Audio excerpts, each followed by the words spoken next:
இளையாத்தங்குடியில இன்னைக்கு இந்த வில்லுப்பாட்டை நாம இப்படி கேட்டுருக்கோம்னா 1962 வருஷத்துல தெரிவா பண்ணின சதஸ்னால இதுக்கெல்லாம் புனருத்தாரணம்.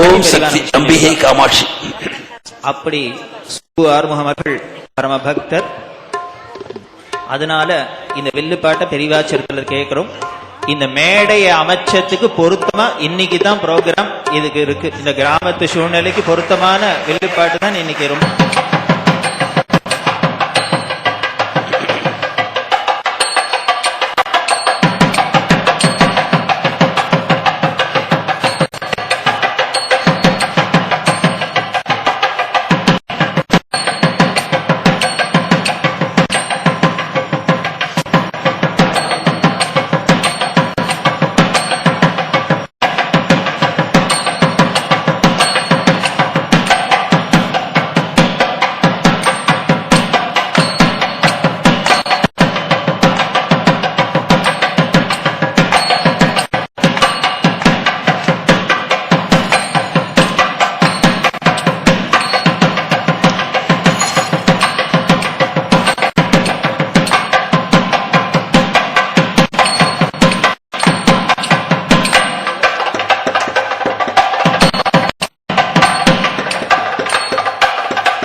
वक्रतुण्ड महाकाय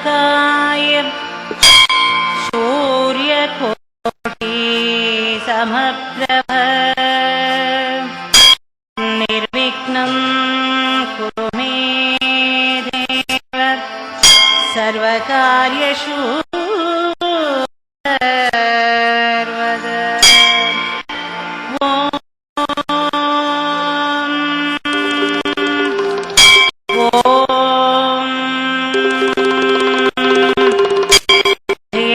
शंकर ओम.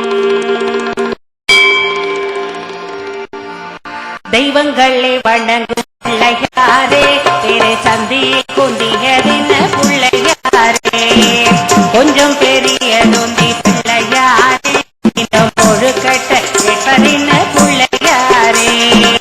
தெய்வங்களை வணங்கும் பிள்ளையாரே திரு சந்தி குந்தியதின பிள்ளையாரே கொஞ்சம் பெரிய நொந்தி கொஞ்சம் பெரிய நொந்தி கொஞ்சம் பெரிய பிள்ளையாரே இன்னும் பொழுக்கட்ட கேட்பதின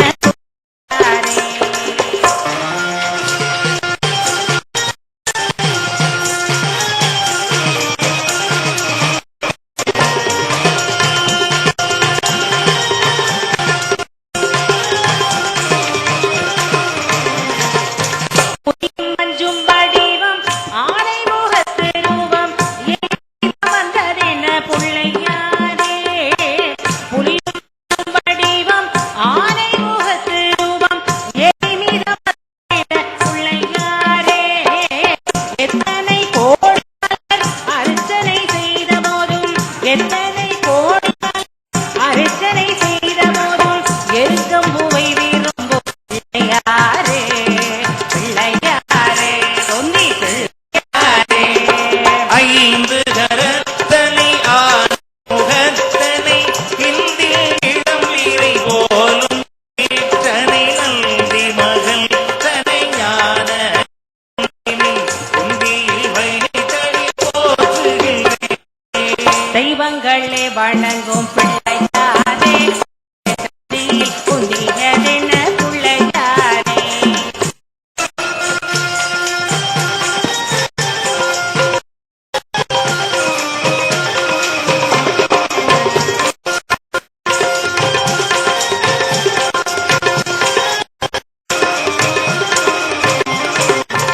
அம்மையப்பாவை சுற்றி பெற்ற கனியை இன்னும் அப்படியே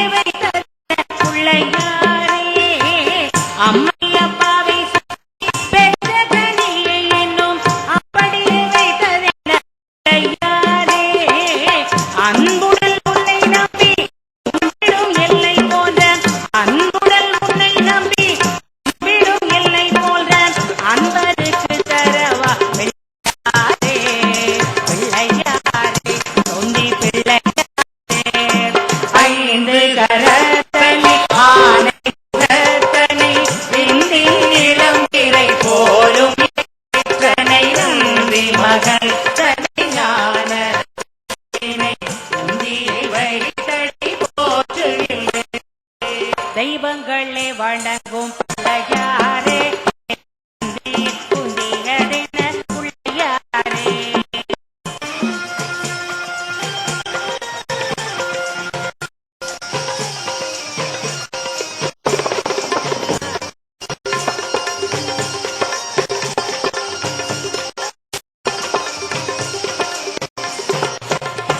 நாயகரே அஞ்சாவதாக மேலும் தும்பிக்கையதென பிள்ளையாரே உலகில் 1000 இருந்தாலும் உலகில் 1000 இருந்தாலும் ஆத்தல் தேடும் பிள்ளையாரே பிள்ளையாரே பிள்ளையாரே ஐந்து கர ஆனை முகத்தனை இந்தில் இளம்பி போலும் ஈற்றனை நம்பி மகள் ஞான கொழும்பினை குந்தியை வைத்தடி போற்றுகின்றேனே. தெய்வங்களே வணங்கும் பிள்ளையாரே தேரே தந்தி குந்தியதென புள்ளையாரே கொஞ்சம் பெரியதொந்தி கொஞ்சம் பெரியதொந்தி கொஞ்சம் பெரியதொந்தி பிள்ளையார் இன்னும் கொழுக்கட்ட கேட்பதென பிள்ளையார் தெய்வங்களே வணங்கும் பிள்ளையாரே தந்தி குந்தியதென பிள்ளையாரே பிள்ளையாரே அருள்வாரே நம் அருள்வாரே தொந்தி பிள்ளையாரே நம்மை அருள்வாரே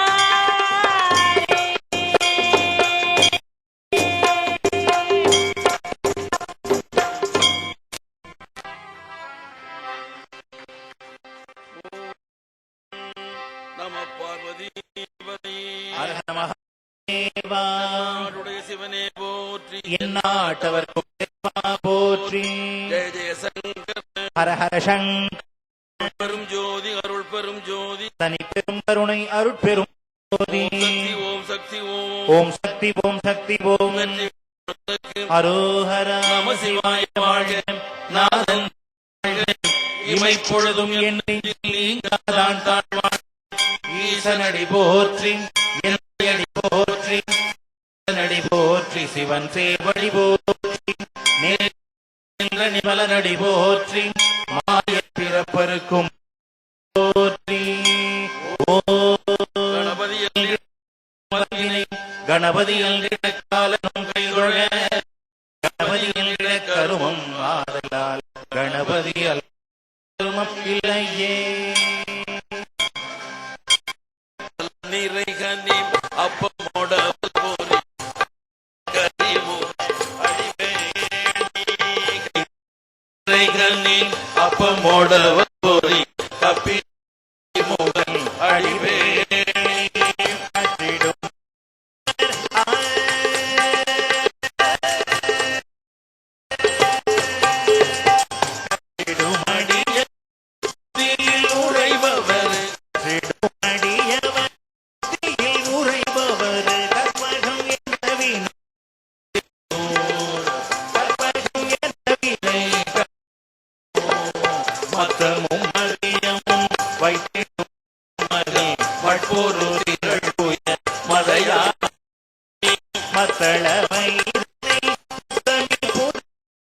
மட்டவிழ் மலர்கோடு பண்டேனே முத்தமிழடவில்லை படவெழுதிய முதல்வோனே ஏறி செய்த அச்சிவனுரதம் செய்த அதிதீரா வழிபடு கப்புனதனிடையமாகி துயரது அப்புனமதனிடையமாகி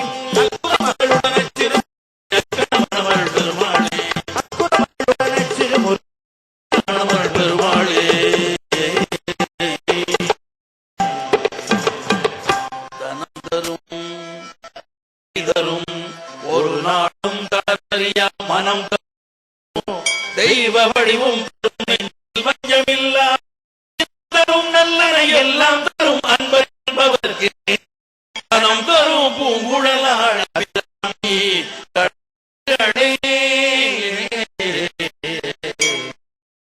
பாதி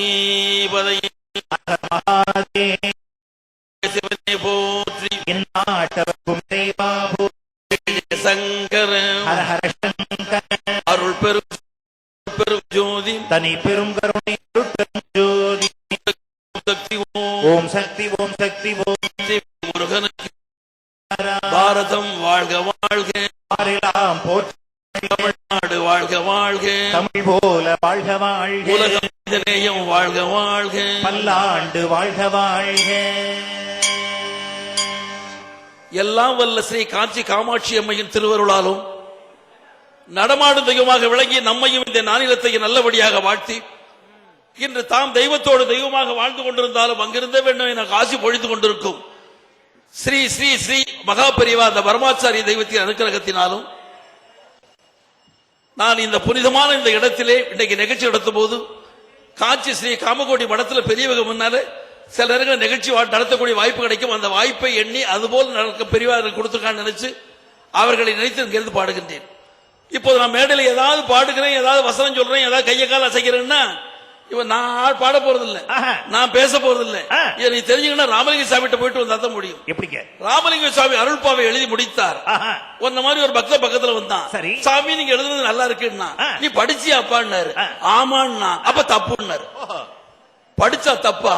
என்ன சாமி இப்படி சொல்றீங்கன்னா, அது மட்டுமல்ல வேதம் படிச்சால் தப்பு, உபநிடதம் படித்தால் தப்பு, திருவாசகம் படிச்சா தப்பு, திருக்குறள் கூட படிச்சா தப்பு, பாரதியார் படிச்சா தப்பு. என்னங்க எல்லாம் கூட படிச்சது எல்லாம் படிக்கணும் தானே பெரியவா சொல்றா. ஆமா, அப்படிங்கும்போது நீங்க படிச்சா தப்புன்னு சொல்லி சொல்றீங்களே என்ன அடிச்சு கேட்டா, இதெல்லாம் படிக்கக்கூடிய விஷயங்கள் அல்லப்பா, வேதமெல்லாம் படிக்கக்கூடியது இல்ல, இதெல்லாம் ஓத வேண்டிய விஷயங்கள். இந்த தேசத்துல வந்த குழப்பத்துக்கு மூல காரணம் என்னன்னா, ஓத வேண்டியதை படித்தோம், படிக்க வேண்டியதை ஓதினோம். ஆமா, ஓதுதல் வேறு, படித்தல் வேறு, காணுதல் வேறு, பார்த்தல் வேறு, நோக்குதல் வேறு. ஓஹோ அப்படி சதஸ் நடக்காது பார்த்துட்டு போறது, கொஞ்சம் நின்று கேட்டு போறது, பாப்பவே கொஞ்ச நேரம் நோக்கு உட்கார்ந்து கேட்கறது, பெரியவர் உட்கார்ந்து கேட்கறது. 3 வார்த்தைக்கு வித்தியாசம் உண்டுமா போல அழகாக தெளிவாக சொல்லுகிறேன். நீ நல்லபடியாக அதை எப்படி செஞ்சிருக்கணும், ஓதி இருக்க வேண்டும். இந்த தேசத்தில் ஒரு 100 ஆண்டு காலமாக வந்திருக்கிற குழப்பத்துக்கு மூல காரணம் என்ன? இன்று குழப்பத்துடைய உச்சகட்டமாக நம்ம இருக்கிறது மூல காரணம் வேத வடிவமாக நம்மில் தோன்றிய பரமாச்சாரிய தெய்வம் சொன்ன சொற்களை நாம் வாழ்க்கையில் கடைபிடிக்காததே மூல காரணம் என்று சொல்லிக் கொண்டு நான் நிகழ்ச்சி தொடங்குகின்றேன். ஓதனும் அவர்கள் என்ன சொன்னார், தெய்வத்தின் குரலை வாங்கி படிக்கப்படாது, ஓத வேண்டிய நூல். அது மாதிரி திருவாசகத்தை படிக்கப்படாது, ஓத வேண்டிய நூல். நான் எழுதிய அருள்பாவை நீ ஓதி இருந்தால் இந்த தப்பு வந்திருக்காது. அதுல ஒரு 2 வார்த்தை எழுதியிருக்க பாத்தியா, என்ன நீ பூரா என் கஷ்டப்பட்டு படிக்கிற 2 வார்த்தை தெரியுமா, 400 வார்த்தை எல்லாம் நாயகன் தன் வார்த்தைன்னு சொல்லியிருக்கேன். 1000 பாட்டுகளை நான் எழுதினாலும் அத்தனை யார் பாட்டுன்னு சொல்லி கேட்டா நாயகன் என்ன வார்த்தையை எழுதுன்னு சொல்லி தில்லை அம்பலவான் சொன்னான். அதை நான் எழுதுறேன், அவரே சொல்றாரு. சொல்லும் போது இந்த வில்லு பாட்டை நான் பாட போறேன், நான் சொல்ல போறேன்னு சொல்ல முடியுமா? எனக்கு கொடுக்கப்பட்டிருக்கிறது எவ்வளவு நேரம் தெரியுமோ, 1 மணி நேரம். ஒண்ணுன்னு சொன்னாங்க, அதுல நான் என்ன தெரிஞ்சது தெரியுமா, ஒண்ணுன்னு சொல்லும் போது எனக்கு அத்வைதம் தெரிஞ்சது இல்லையா. ஒண்ணு 1 மணி தெரியல எனக்கு, அதுல அத்வைதம் தெரிந்தது. அது மட்டுமல்ல, பெரியவா ஒருத்தர் தான் லோகத்துல அப்படின்னு சொல்லி தெரிஞ்சது. அந்த ஒண்ணுங்கிற விரல் அவ்வளவு விஷயங்கள் தெரிஞ்சது. ஆக நீ ஒரு மனசோட வாழ்க்கை அப்படின்னு சொல்லி தெரிஞ்சது. ஆக ஒரு மனசோட நிகழ்ச்சிக்கு அது முடிச்சோட சொல்லிட்டு அப்ப பெரிய நிகழ்ச்சி நீங்க தொடங்குகின்றேன். நான் பாடுற மாதிரி தெரிஞ்சாலும் பாடல, உள்ளிருந்து அவர்கள் கொடுத்த சொல்களை நான் சொல்கிறேன் என்று சொல்லி காலின் தந்தனத்துவம் என்று சொல்லி நிகழ்ச்சியை வெளியே தொடங்குகின்றேன்.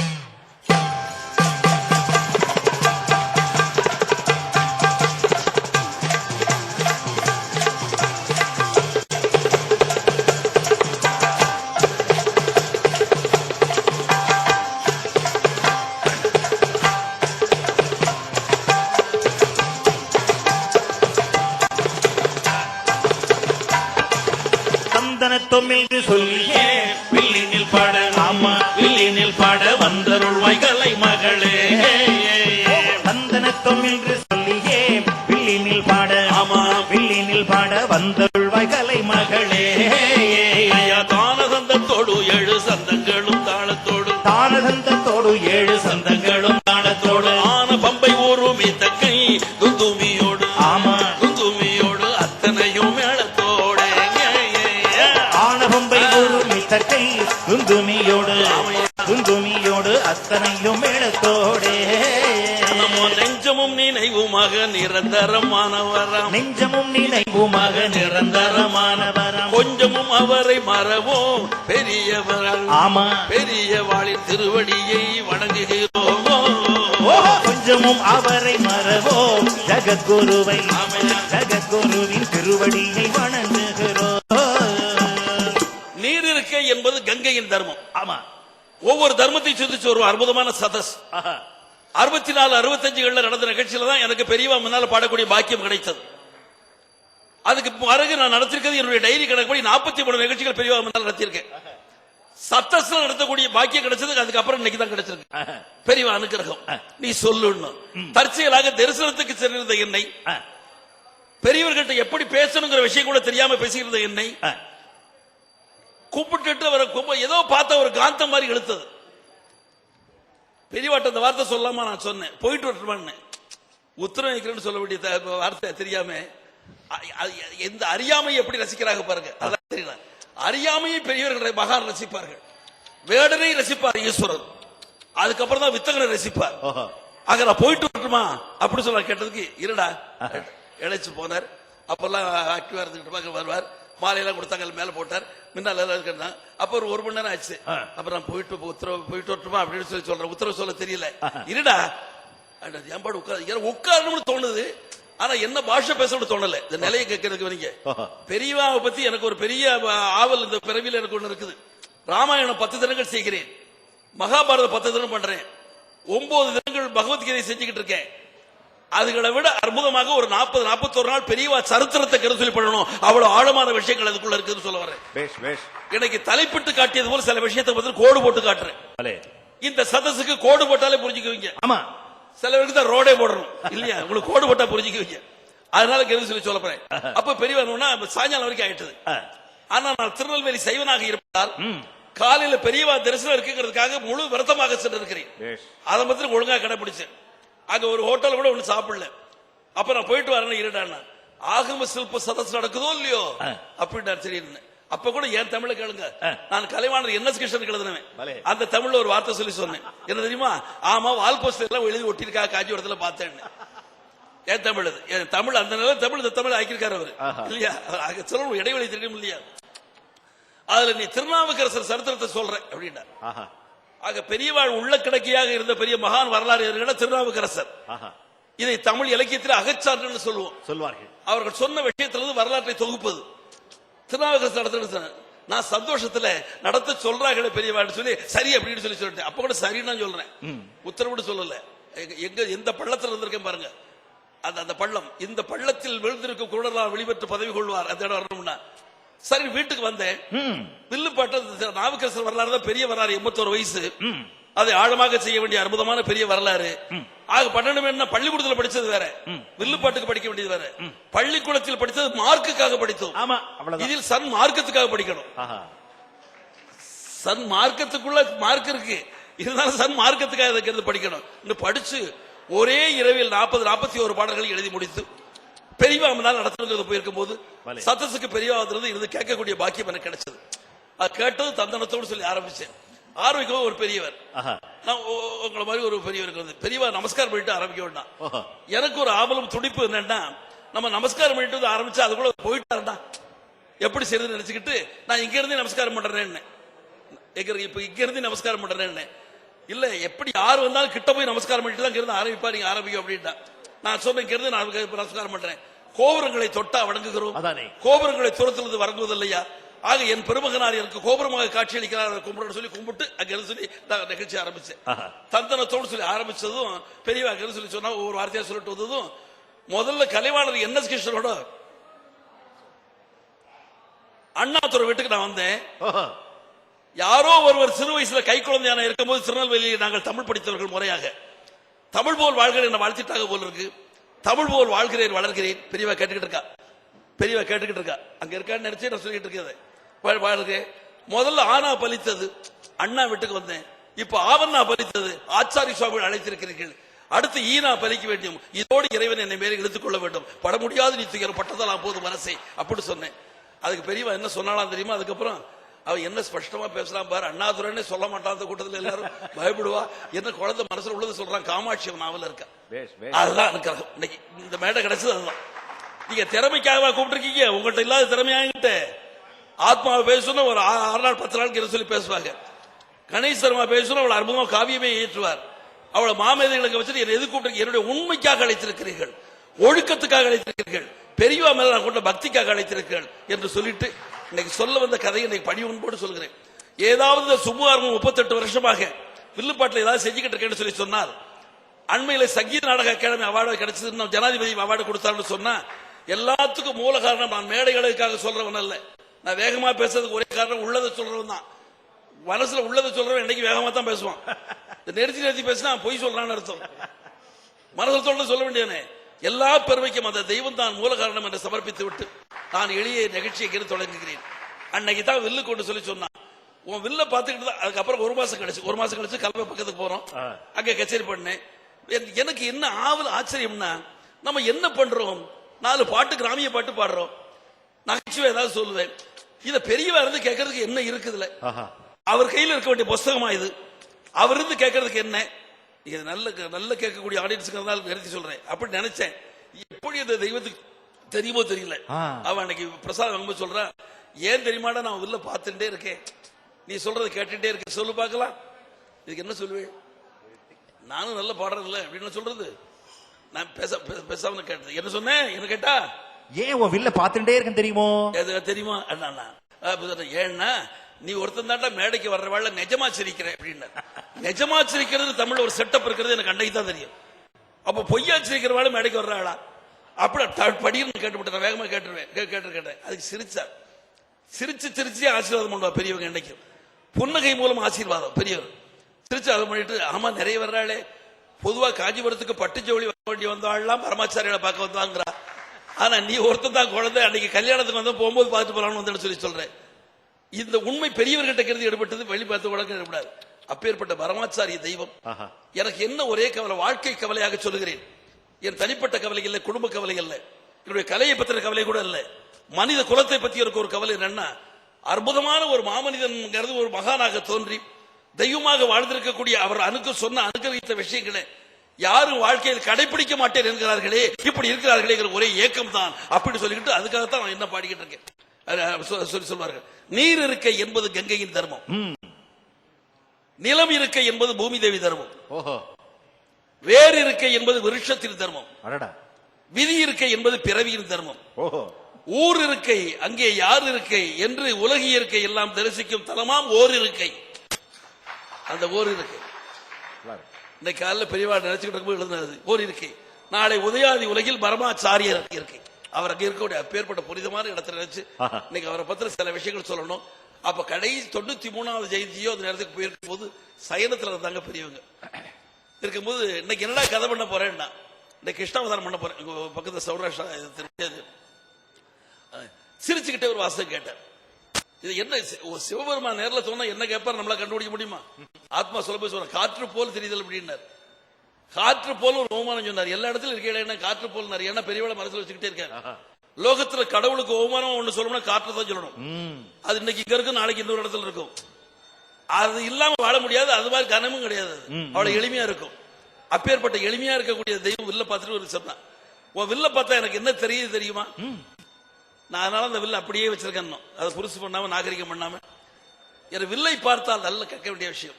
வில்லை பார்த்தால் எனக்கு ராமன் தெரிகிறான்டா, அந்த உடுக்கியை பார்த்தா சிவன் தெரிகிறான்டா, வில்ல பார்த்தா ராமேஸ்வரம் தெரியுதுடா, அது உடுக்கியை பார்த்தா காசி தெரியுதுடா, வில்ல பார்த்தா எனக்கு சவுத்து தெரியுதுடா, உடுக்கியை பார்த்தா நார்த்து தெரியுதுடா சொல்லிட்டு அவருக்குள்ளே சிரிச்சுக்கிட்டு, நீ ஒருத்தன் தாண்டா சிவபரம் விஷ்ணுபரம் ரெட்டி கையில ஒன்னா வச்சுட்டு இருக்கு, நேஷனல் இன்டகிரேஷன் உங்ககிட்ட இருக்கிறது என்று சொன்னார்கள். அதுக்கப்புறம் வில்லு பேர்ல எனக்கு வந்து பற்றுதல் இருக்கே, அப்பேற்பட்ட தெய்வீக கருவிகளா அதுக்கு வச்சா நம்ம ஏதோ பண்ணிட்டு இருக்கோம் அப்படின்னு சொல்லிட்டு இருக்கக்கூடிய இடத்துல பல கதைகளை தொடர்ந்து பண்ணிக்கிட்டு ஒரு நாள் கேட்டார். கிடைத்த அனுபவங்கள், இன்னும் பல அனுபவங்கள் அதைத்தான் சொல்ல இருக்கிறேன் சொல்லிட்டு அங்கே அவருடைய வரலாறு பக்கம் பணிவன் போது நம்ம செல்வோமாக. அந்த வரலாறு நினைக்கும் போது என்ன தோணுதுன்னா, காலடி முதலாக காஞ்சி வரை அப்ப சயனத்தில் இருக்கிறாங்க. இன்னைக்கு என்ன பாட போறேன், நான் கிருஷ்ணாவதாரம் சொல்ல போறேன்னு சொன்னேன். அப்ப சொன்னாரு, எல்லாம் சொல்லிடுறேன், அன்னைக்கு என்னமோ ஒரு கதை சொன்னேன், அதுக்கப்புறம் சொன்னேன், அது குழந்தைய நடமாட விட்டு ரசிக்கிற மாதிரி இருக்கிறது ரசிச்சுக்கிட்டு இருப்பார். ஒரு லௌகிகத்துல ஒரு தாத்தாவுக்கு பேரண்ட் எவ்வளவு பாசம் இருக்குமோ, தெய்வீகத்துல அந்த பாசம் அடியரோட இருந்தது. பெற்றோர்கள் பல பேர் இருக்கிறீங்க, அது அடியர் ஒருத்தர். என்ன பார்த்தா என்னன்னு எனக்கு இன்னும் தெரியல, 78 வயசு ஆகுது எனக்கு இன்னும் தெரியல. என்ன பார்த்தா சிரிப்பார், வில்லு பாட்டு கேட்டா சிரிச்சுட்டே இருப்பார். ஒரு பெரிய மகான் ஆதிசங்கர் அவதாரத்தை கொஞ்ச நேரம் சந்தோஷமா வைக்கிற கருவி இந்த கருவிக்கு இருக்கா அப்படி நினைச்சான் எளியன். அதை தொடர்ந்து செய்து கொண்டிருந்தேன். அன்னைக்கு கேட்டா என்ன கதை பண்ண போது கிருஷ்ணாவதாரம் சொன்னேன். அப்போ நீ எல்லாத்தையும் பத்தி பாடிடுற, அன்னைக்கு ஒண்ணு பாடின, அப்புறம் என்னமோ ஒண்ணு பாடினானே, என்ன பாடிட்டு இருந்தேன், எல்லாம் பாடிட்டு இருந்தேன், எங்களை பத்தி எல்லாம் நீ பாட மாட்டியா? எங்களை பத்தி எல்லாம் பாட மாட்டியான்னு கேட்டது எப்படி தாய் காமாட்சி கேட்டான்னு வைங்க, எனக்கு ஏதாவது தர மாட்டியான்னு கேட்டான்னு அர்த்தம். அதுபோல எங்களை பத்தி நீ பாட மாட்டியா அப்படி உத்தரவு கொடுத்தா பாடுறேன். என்னன்னு பாடுவேன்? அடுத்த கேள்வி, காலடி முதல் காஞ்சி வரைன்னு வச்சுக்கிட்டுமா அப்படின்னு ஒரு தலைப்பு சொல்லி சொன்னேன். கை உயர்த்தி ஆசீர்வதித்தார்கள். அப்போது பெரியவர்கள் வரலாறு எழுதுங்கிறதுக்காக தொகுத்ததுல எனக்கு புத்தகங்கள் நிறைய கிடைக்கல. எல்லாரும் இந்த பிட் நியூஸ் தான் போட்டிருக்காங்க. அப்ப எனக்கு புத்தகம் கொடுத்து உதவிய பெருமகனார் யாருன்னா கடவு நாயகராம் அவர்கள். பெரிய புக்கு ஒன்று எனக்கு கொடுத்தாங்க, மறக்க முடியாது. அது விழுப்புரத்துல இருந்து எனக்கு வாங்கி கொடுத்தாங்க. அதை வச்சு வரலாறு பண்றதுக்கு ராமாயணம் எழுத 2.5 வருஷம் செலவழிச்சேன். மொத்தம் 400 செய்யுள்ளதுல நான் எழுதுனது. ஆக பெரியவா பத்தி எழுதக்கூடிய பாட்டு எழுதுக்கு 2.5 வருஷம் வரைக்கும் ஆச்சுங்க. அதுல காலடி முதலாக காஞ்சி வரைன்னு ஆரம்பியில ஒரு பாட்டு, அருமையான பாட்டு, முதல்ல அதை பாடிவிட்டு நிகழ்ச்சியை தொடங்குகின்றேன். காலடி முதலாக காஞ்சி வரை நினைத்த காமாட்சி அருள் புரிவார். காலடி முதலாக காஞ்சி வரை நினைத்த காமாட்சி அருள் புரிவார்.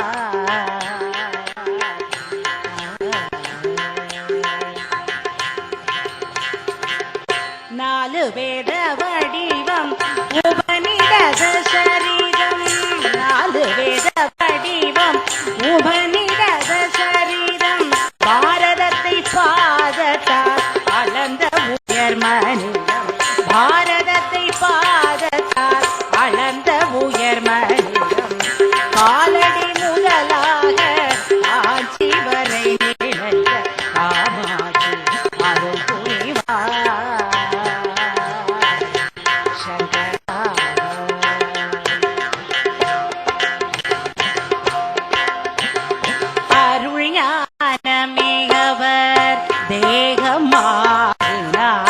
ஆதிசங்கரர் என்னும் நாமரூபமும் கொண்டார். அருள் ஞானமேயவர் தேகமாகினார். பாபா மகரே மகரே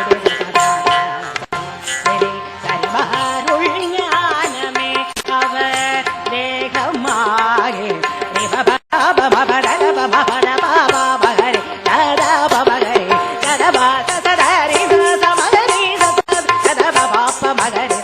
அருள் ஞானமேயவர் தேகமாகினார்.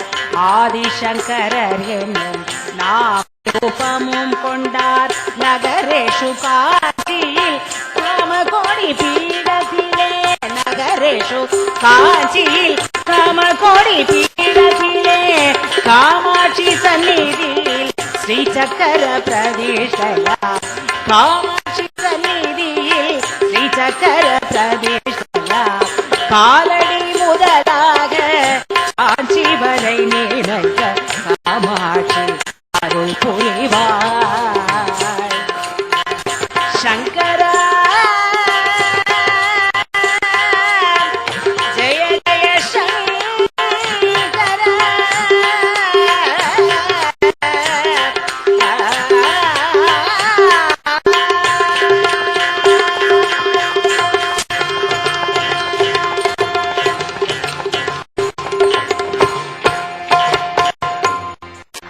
சில பேர் கேட்கல, ஆதிசங்கரர் அவதாரம் 132 வருஷம். ஆமா. இவர் ஏன் 100 வருஷம் வாழ்ந்தார்? ஆமா, அந்த அவதாரமே இவர் சொல்றீங்க. வாழையடி வாழையன வந்தது கூட்டத்தில் அது 32 வயசு ஆதிசங்கர பகவத் பாதாள்.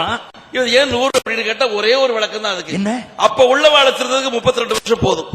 நம்மை திருத்துவதற்கு 100 இல்ல, இன்னும் 1000 ஆண்டு நம்மோட ஒரு சொல்லி வாழ்ந்துகிட்டு இருக்கணும். ஆக 100 வருஷம் அதிகமாக வாழ்ந்தார். உண்மைதான். அந்த வரலாற்று பக்கம் சொல்லி செல்கிறோம். இப்போ இந்த வயசெல்லாம் எதுக்குன்னு கேட்டா அந்த வரலாறு குறிப்பு தெரியறதுக்காக தானே தவிர மற்றபடி என்னன்னா தட்சிணாமூர்த்தி அவதாரம்னு சொல்லி சொல்லுவாங்க.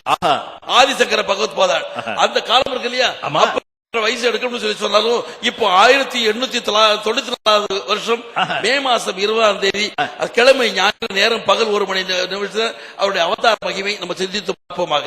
எப்படின்னு சொல்லி கேட்டீங்கன்னா, ஜெயவருடம் வைகாசி, ஜெயவருடம் வைகாசி 8ஆம் நாள் ஞாயிறன்று சுவாமி பகல் 14ஆம் நிமிடம் வந்தார் பூமி. பகல் 1 மணியாகி 16ஆம் நிமிடம் வந்தார் பூமி. திரியது பிரதமையாகும் ராசி விருச்சிகமாம் அன்னை மகாலட்சுமிக்கும் சுப்பிரமணிய சாஸ்திரிக்கும் ஜனனோ. அன்னை மகாலட்சுமிக்கும் சுப்பிரமணிய சாஸ்திரிக்கும் ஜனனோ. பூர்வாசவ நாமதேமும் சுவாமிநாத நாம் தெய்வ பேரா. ஆமா வேதமே ஒரு வடிவில் அவதாரம் விழுப்புரமாம் ஊரா. வேதமே ஒரு வடிவில் அவதாரம் விழுப்புரமாம் ஊரா. பெரியவாளுடைய அவதார ஸ்தலத்திலே கனகாபிஷேக நேரத்தில் எல்லாரும் காஞ்சியில கச்சேரி நடத்தக்கூடிய வாய்ப்பு கிடைக்கும் போது பெரியவா அங்கிருந்து அனுகிரகித்த செய்தி மூலமாக விழுப்புரத்திலே நிகழ்ச்சி நடத்தக்கூடிய பாக்கியம் எனக்கு கிடைச்சது. அந்த அவர் இருந்த ஸ்தலத்துக்கு முன்னால. ஆமா இப்ப அழகா ஒரு இணைப்பு சொன்னாங்க, வில்லுப்புறம் தான் விழுப்புரம்னு சொன்னாங்க. இந்த வில்லு பேர்ல அவருக்கு அவ்வளவு பிரியம்ங்கிறது சொல்லி அவருடைய அவதாரத்தை சொல்லி சொன்னோம். அது வீடு தெய்வீக வீடாக அம்மா அப்பாக்கு வணக்கத்தை செலுத்தணும். அந்த அம்மா அப்பா சுப்பிரமணிய சாஸ்திரிகள் ஒரு புத்தகத்துல மதிமகாலட்சுமியோட குறிப்பு இருக்கு, ஒரு புத்தகத்துல மகாலட்சுமியோட குறிப்பு இருக்கு.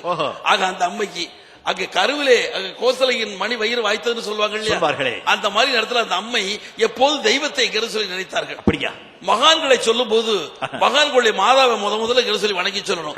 ஒவ்வொரு திங்களும் எப்படி தெய்வ நினைவோடு அவர்கள் இருந்தார்கள் என்பதை சொல்வார்கள். எப்படின்னா எப்படி 1வது மாசம் தனிலே ஸ்ரீஹரிவோம் ஹரிவோம் உடையவனே சரணம் என்றால் ஸ்ரீஹரிவோம்.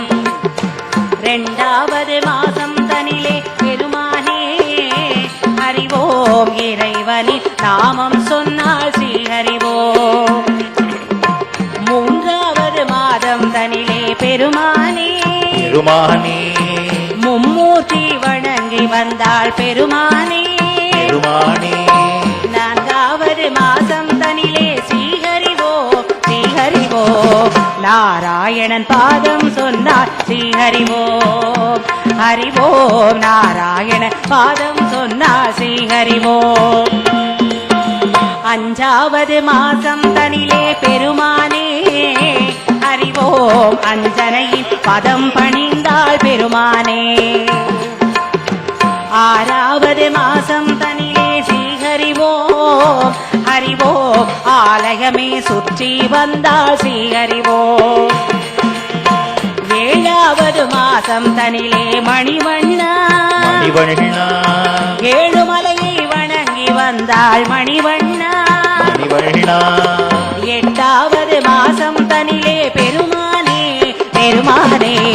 பிஞ்சு பாதம் உதைத்ததம்மா பெருமானே. கண்ணே பிஞ்சு பாதம் உதைத்ததம்மா பெருமானே. 9வது மாசம் தனிலே ஸ்ரீஹரிவோம் ஹரிவோம் உலகளந்தான் பாதம் கொண்டாள் ஸ்ரீஹரிவோம். 10வது மாசம் தனிலே பெருமானே ஹரிவோ பாலகனே அவதாரம் தான் பெருமானே.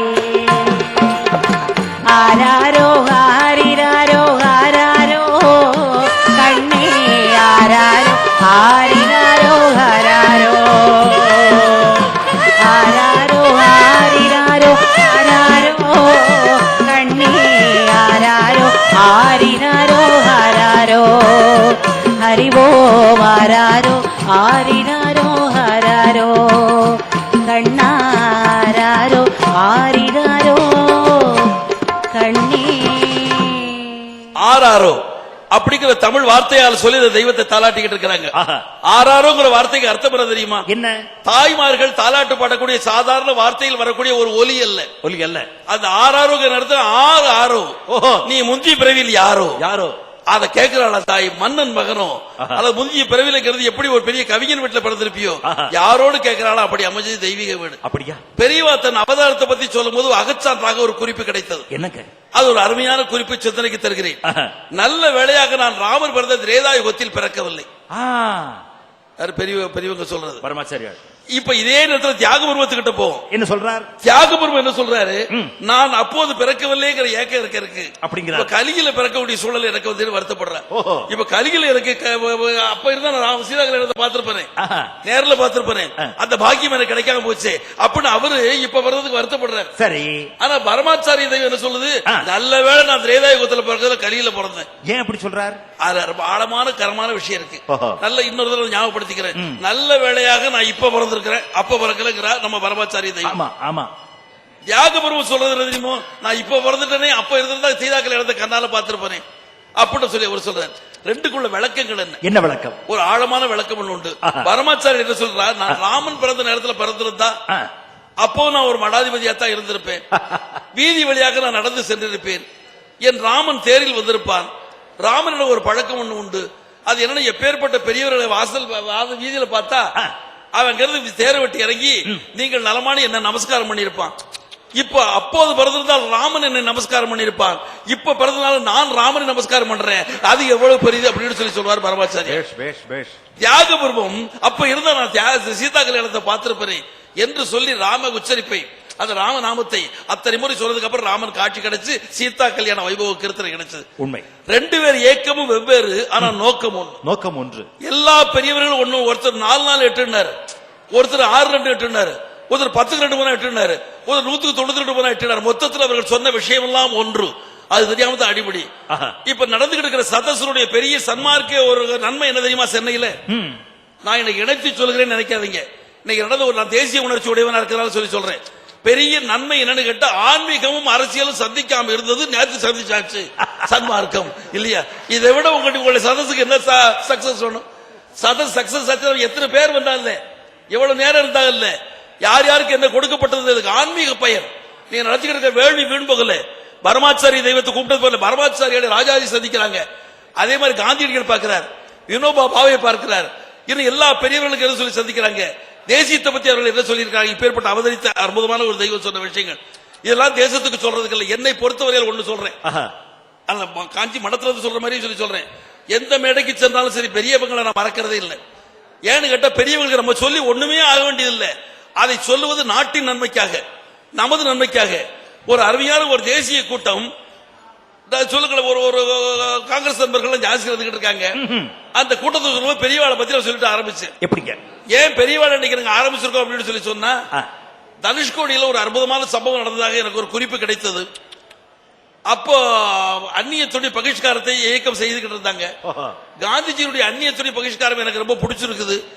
இருந்தாலும் நாங்க மடத்துல என்ன செய்யணும் தெரியுமோ? அது என்ன செஞ்சோம்? மடத்துல காஷாயத்தை சொல்லி முக்கி கதர் வைய காஷாயத்தை முக்கிறோம். அதுல இருக்கக்கூடிய காஷாயம் இருக்குல்ல, அது தெய்வீகம். அந்த கதர் இருக்குல்ல, அது தேசியம். இப்படி தெய்வீகம் தேசியம் ஒன்று சேரணும். இப்ப எனக்கு நேற்று செய்தி படிக்கும் போது பூரா நம்ம திருவான்மியூர்ல நம்ம ரத்னகிரீஸ்வரர் கோயில் நடத்திக்கிட்டு இருக்கக்கூடிய சதஸ் தெய்வீக பயணத்தை ஆன்மீகம் ரெண்டு சந்திக்க ரொம்ப ஆழமா சந்திச்சா தெரியுமா? ஆன்மீகம் வேறு, அரசியல் வேற அல்ல. ஆன்மீகம் அப்படிங்கிறது இறைவா நன்மை செய்கிறோம், அரசியல் மக்களே நன்மை செய்கிறோம். ஒருத்தர் மேல கையை கட்டுறாரு, ஒருத்தர் கீழே கையை கட்டுறாரு. வித்தியாசம். அது ரெண்டையும் நீங்க சேர்க்க வச்சுக்கிறது அந்த பயன். எங்கேயோ இடத்துல யாகம், எங்கேயோ இடத்துல பிரார்த்தனைகள் எப்படியோ பலிக்கல. இது மாதிரி ஒரு வளர்ந்து வரும்போது பல சம்பவம், முக்கியமான சம்பவம். சின்ன வீடு தெய்வீகமான வீடா இல்லாதது ஒன்றில்லை. அந்த குழந்தைக்கு இப்ப எப்ப பள்ளிக்கூடத்துக்கு போனாலும் அந்த புத்தகத்தில் கிடைச்ச குறிப்பு, வேதத்தை எனக்கு சொல்லி தரும்போது ஏற்கனவே வீட்டுல கேட்ட மாதிரியே இருக்கு. எனக்கு ஏற்கனவே கேட்டது போல இருக்கிறது வேதம்னு சொல்லி பெரியவங்க சொல்லி சொல்றாங்க. அந்த புத்தகத்துல இல்லாதது ஒன்றில்லை. உலகத்துல தெய்வம் எல்லா இடத்துலயும் இருக்குது. அதை எனக்கு என் தாயார் கற்பித்தாள். அம்மா ஸ்லோகம் சொன்னா, அப்பா பள்ளிக்கூடத்து பாடம் சொல்லுவார். இப்படி நான் வளர்ந்தேன் அப்படிங்கிற இடத்துல நான் நின்று கொஞ்சம் கிராமத்துல கதை சொல்வேன். பெற்றோர்கள் எப்படி பிள்ளைகளை வளர்க்கணும் அப்படிங்கிற முறை இல்லையா? பலே இல்லாததொன்றில்லை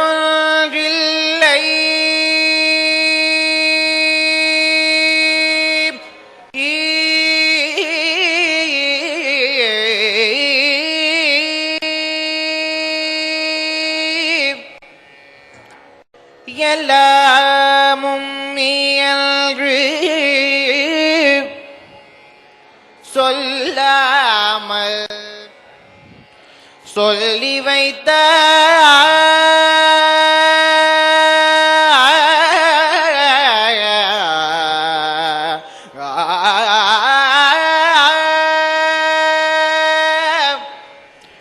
ஆ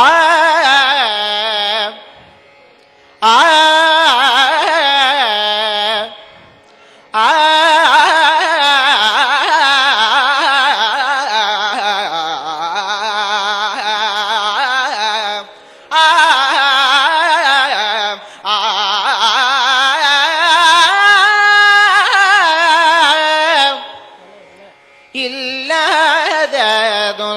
இல்லாததொன்றில்லை எல்லாமும் இயல்று சொல்லாமல் சொல்லி வைத்த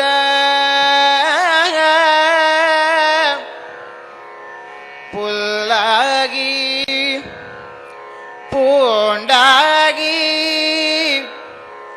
புழுவாகி மரமாகி புவியாகி வாழ வைத்தார். ஆ ஆ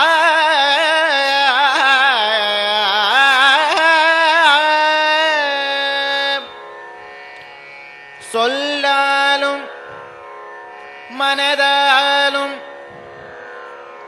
சுடர்கொண்டு தொழுவாரை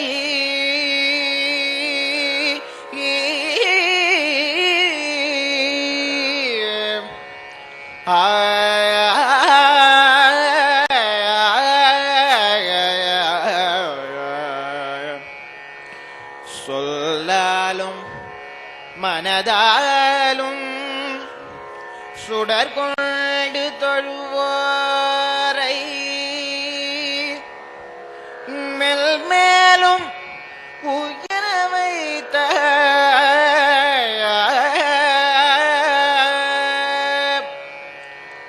கல்லான உருவமோ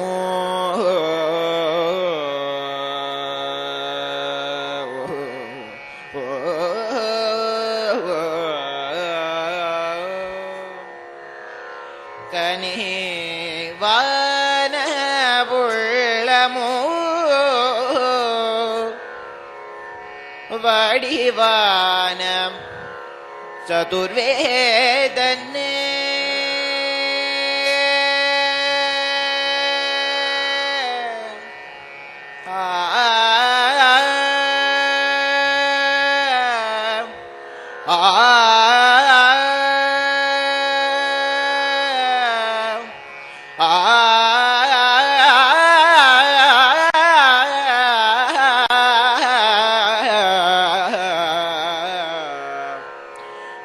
வடிவான சதுர்வேதனே